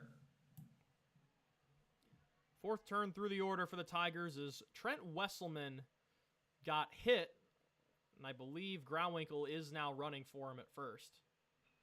Bunt pulled down. It's a good one. Down the third base line. Safe is Tommy. More masterful bunting from Tommy McGuire. Everybody's safe. That was beautiful. My goodness, what a play from Tommy. The Tigers remain alive. Here comes Alden Short. Now batting for your Tigers, number 12, Alden Short. Small ball is a dying art, folks, but not in Gilbert, Iowa. So that's a called strike. First and second, nobody out. Wesselman hit by pitch. Groundwinkle now running for him at second. 0-1. It's fouled back to the screen. As Blake Bell will jog to get that ball.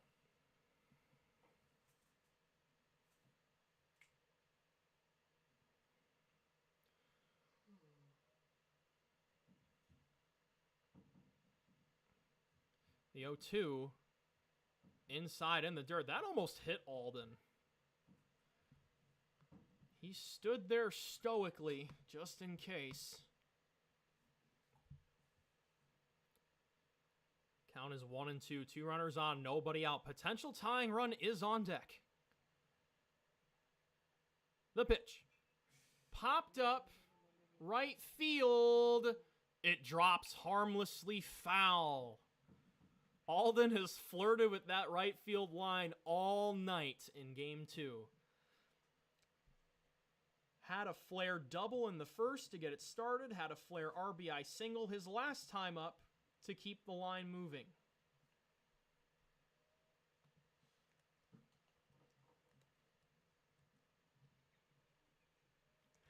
Counts 1-2. Groundwinkle on second. McGuire on first after a beautiful bunt single down the third base line. That one hits Alden short. Or did they call it foul? Did they call it off the knob of the bat? Coach Gall's going to have a word here.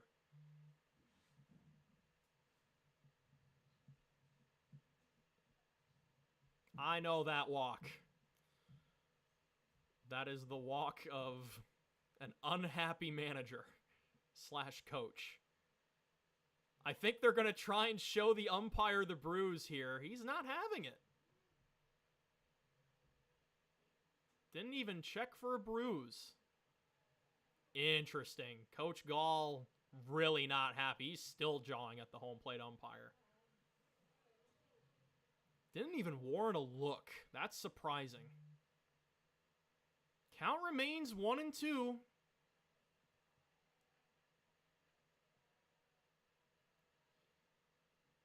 Called strike 3. Alden short is not happy. Neither is the Gilbert crowd. That is out number 1. An interesting turn of events there. Now batting for your Tigers, number 30, Trip Sturgill.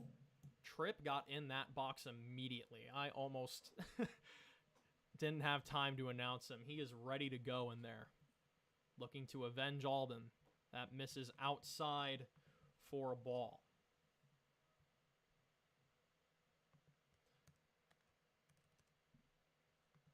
I will say, you don't see very often where a player appeals to an umpire a bruise on a hand to appeal a hit by pitch.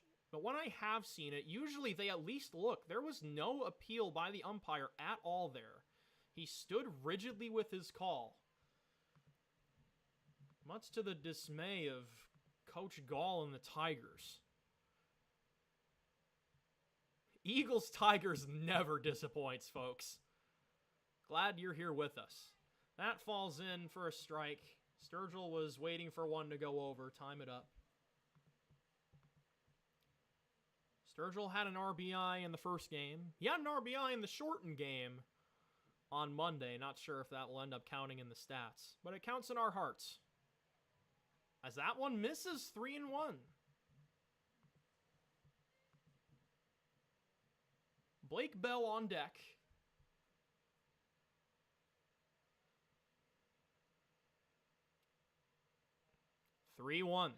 That one's hit well to left center field. That ball is back. It one-hops the wall. This should score 2. And it will. And Blake Bell has a chance to tie this game with a potential swing over the wall. He did have a home run in spring ball, but a 2-run double from Trip Sturgill. Absolutely clutch.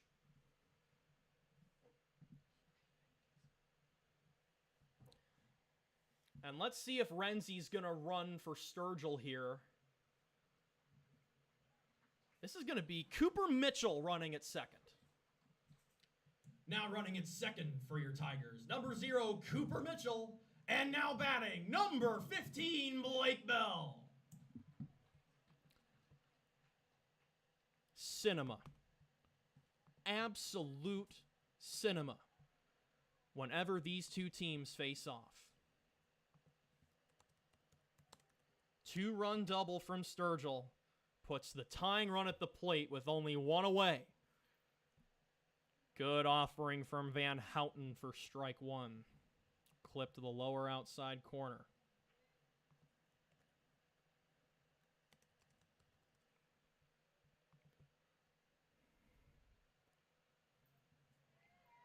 And that one clips at the knees for strike 2, so Bell will have to fight here. Ian Eldred is on deck.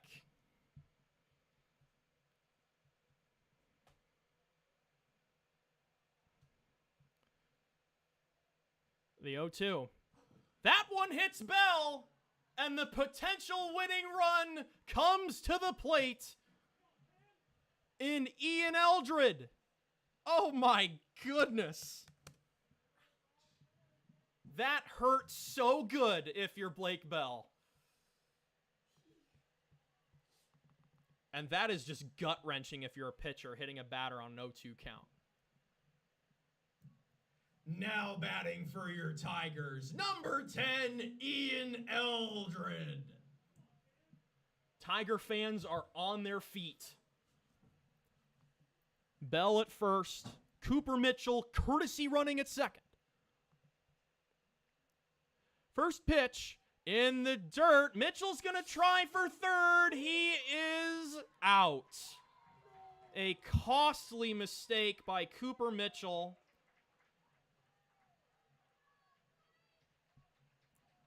I think he was John at the field umpire there for a minute too, but that is a big mistake from the courtesy runner Cooper Mitchell for out number 2. Count is 1-0. The ball did not get very far away from Blake Fish. Tigers are not out of it yet, but that one hurts. Here's the 1-0.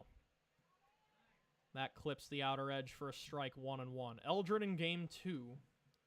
Single strikeout walk. Seth Popish is due up next should this inning continue. Swung on, and I think Eldred got a piece of it, but it's a strike nonetheless, and now the Tigers are down to their final strike.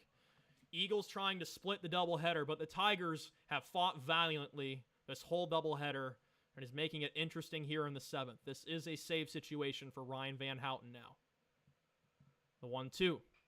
On the ground to shortstop, and no throw. Eldred legs it out. He's safe. It was slow enough to keep things going. And we're back to first and second.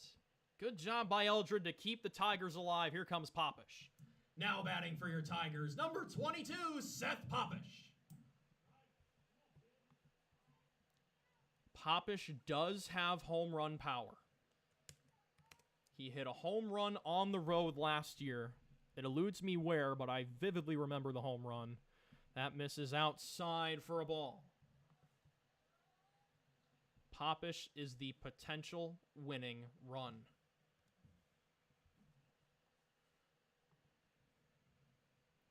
He had an RBI single in the first. Looking for more damage here. 1-0. Down low, 2-0. Thanks to the 29 of you still here with us in a double-header thriller tonight. Cael Sleezer here with you. Still hanging on by the edge of my vocal cords to start this 2025 season. The 2-0. That one is in there for a strike. Popish just trying to see one there. Nothing wrong with that. Mike Aleva on deck should the inning continue.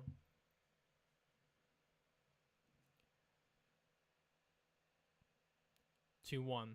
Outside 3-1. Great save by Blake Fish there to prevent a wild pitch.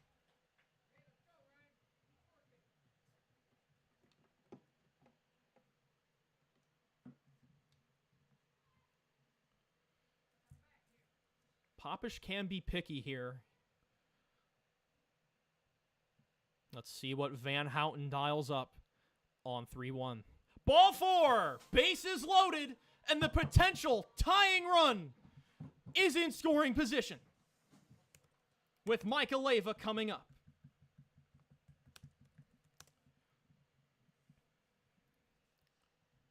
What a turn of events here in the 7th inning in Gilbert.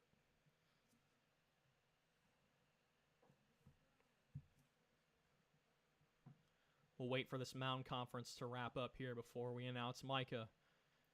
He did get hit by a pitch last time. All the Tigers need is a flare to tie the game. Now batting for your Tigers, number 27, Micah Leyva. Micah had a monumental 2-run single at Ballard's senior night last year to help the Tigers win in an 8-inning thriller there. Does he have more magic in the bat? He takes a strike. Bases loaded, 2 away, 2 home in the inning. Tigers need 2 to tie and 3 to win. The 0-1. Swing and a miss, strike 2. Tigers down to their final strike. Eagles looking to split the doubleheader and get some revenge for the substate semifinal last year. Leyva's down 0-2. Let's see what Van Houten dials up. That one is squibbed foul. Leyva stays alive. That pitch was toward the upper inside corner. Good foul off there.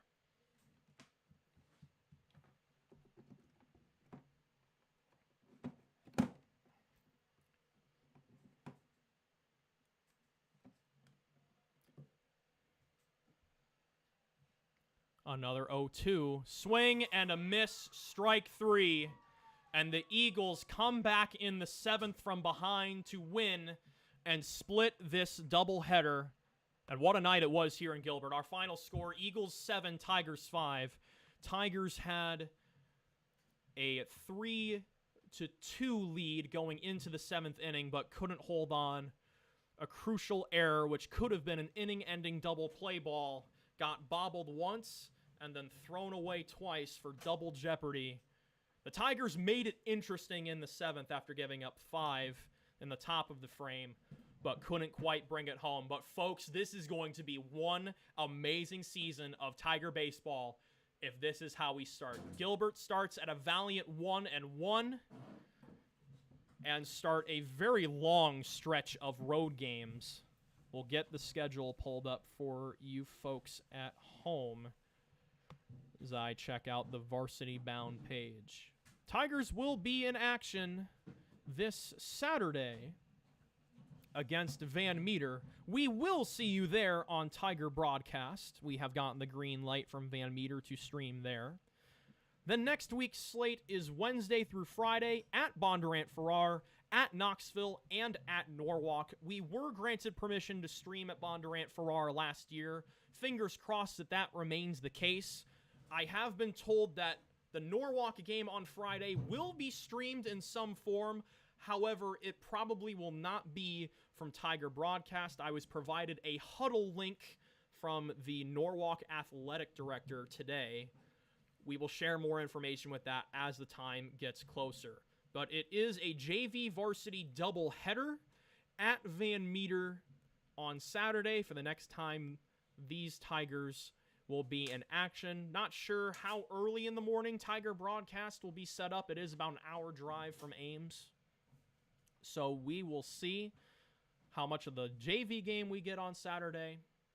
But the varsity game will be here on Tiger Broadcast on this Saturday, the 24th. My name is Cael Sleezer. Thank you folks so much for joining me tonight here for a really well-played doubleheader by both sides. Both sides earned their win tonight. Both sides have things to work on going forward. But the Tigers have shown signs of contention early this season, which is a great thing to see. Stay safe out there, folks. We will see you on Saturday. I'm going to go home and drink a gallon of water because I have no idea how my voice lasted this long. We'll see you in 2 days. Stay safe out there, folks. Have a good Thursday night.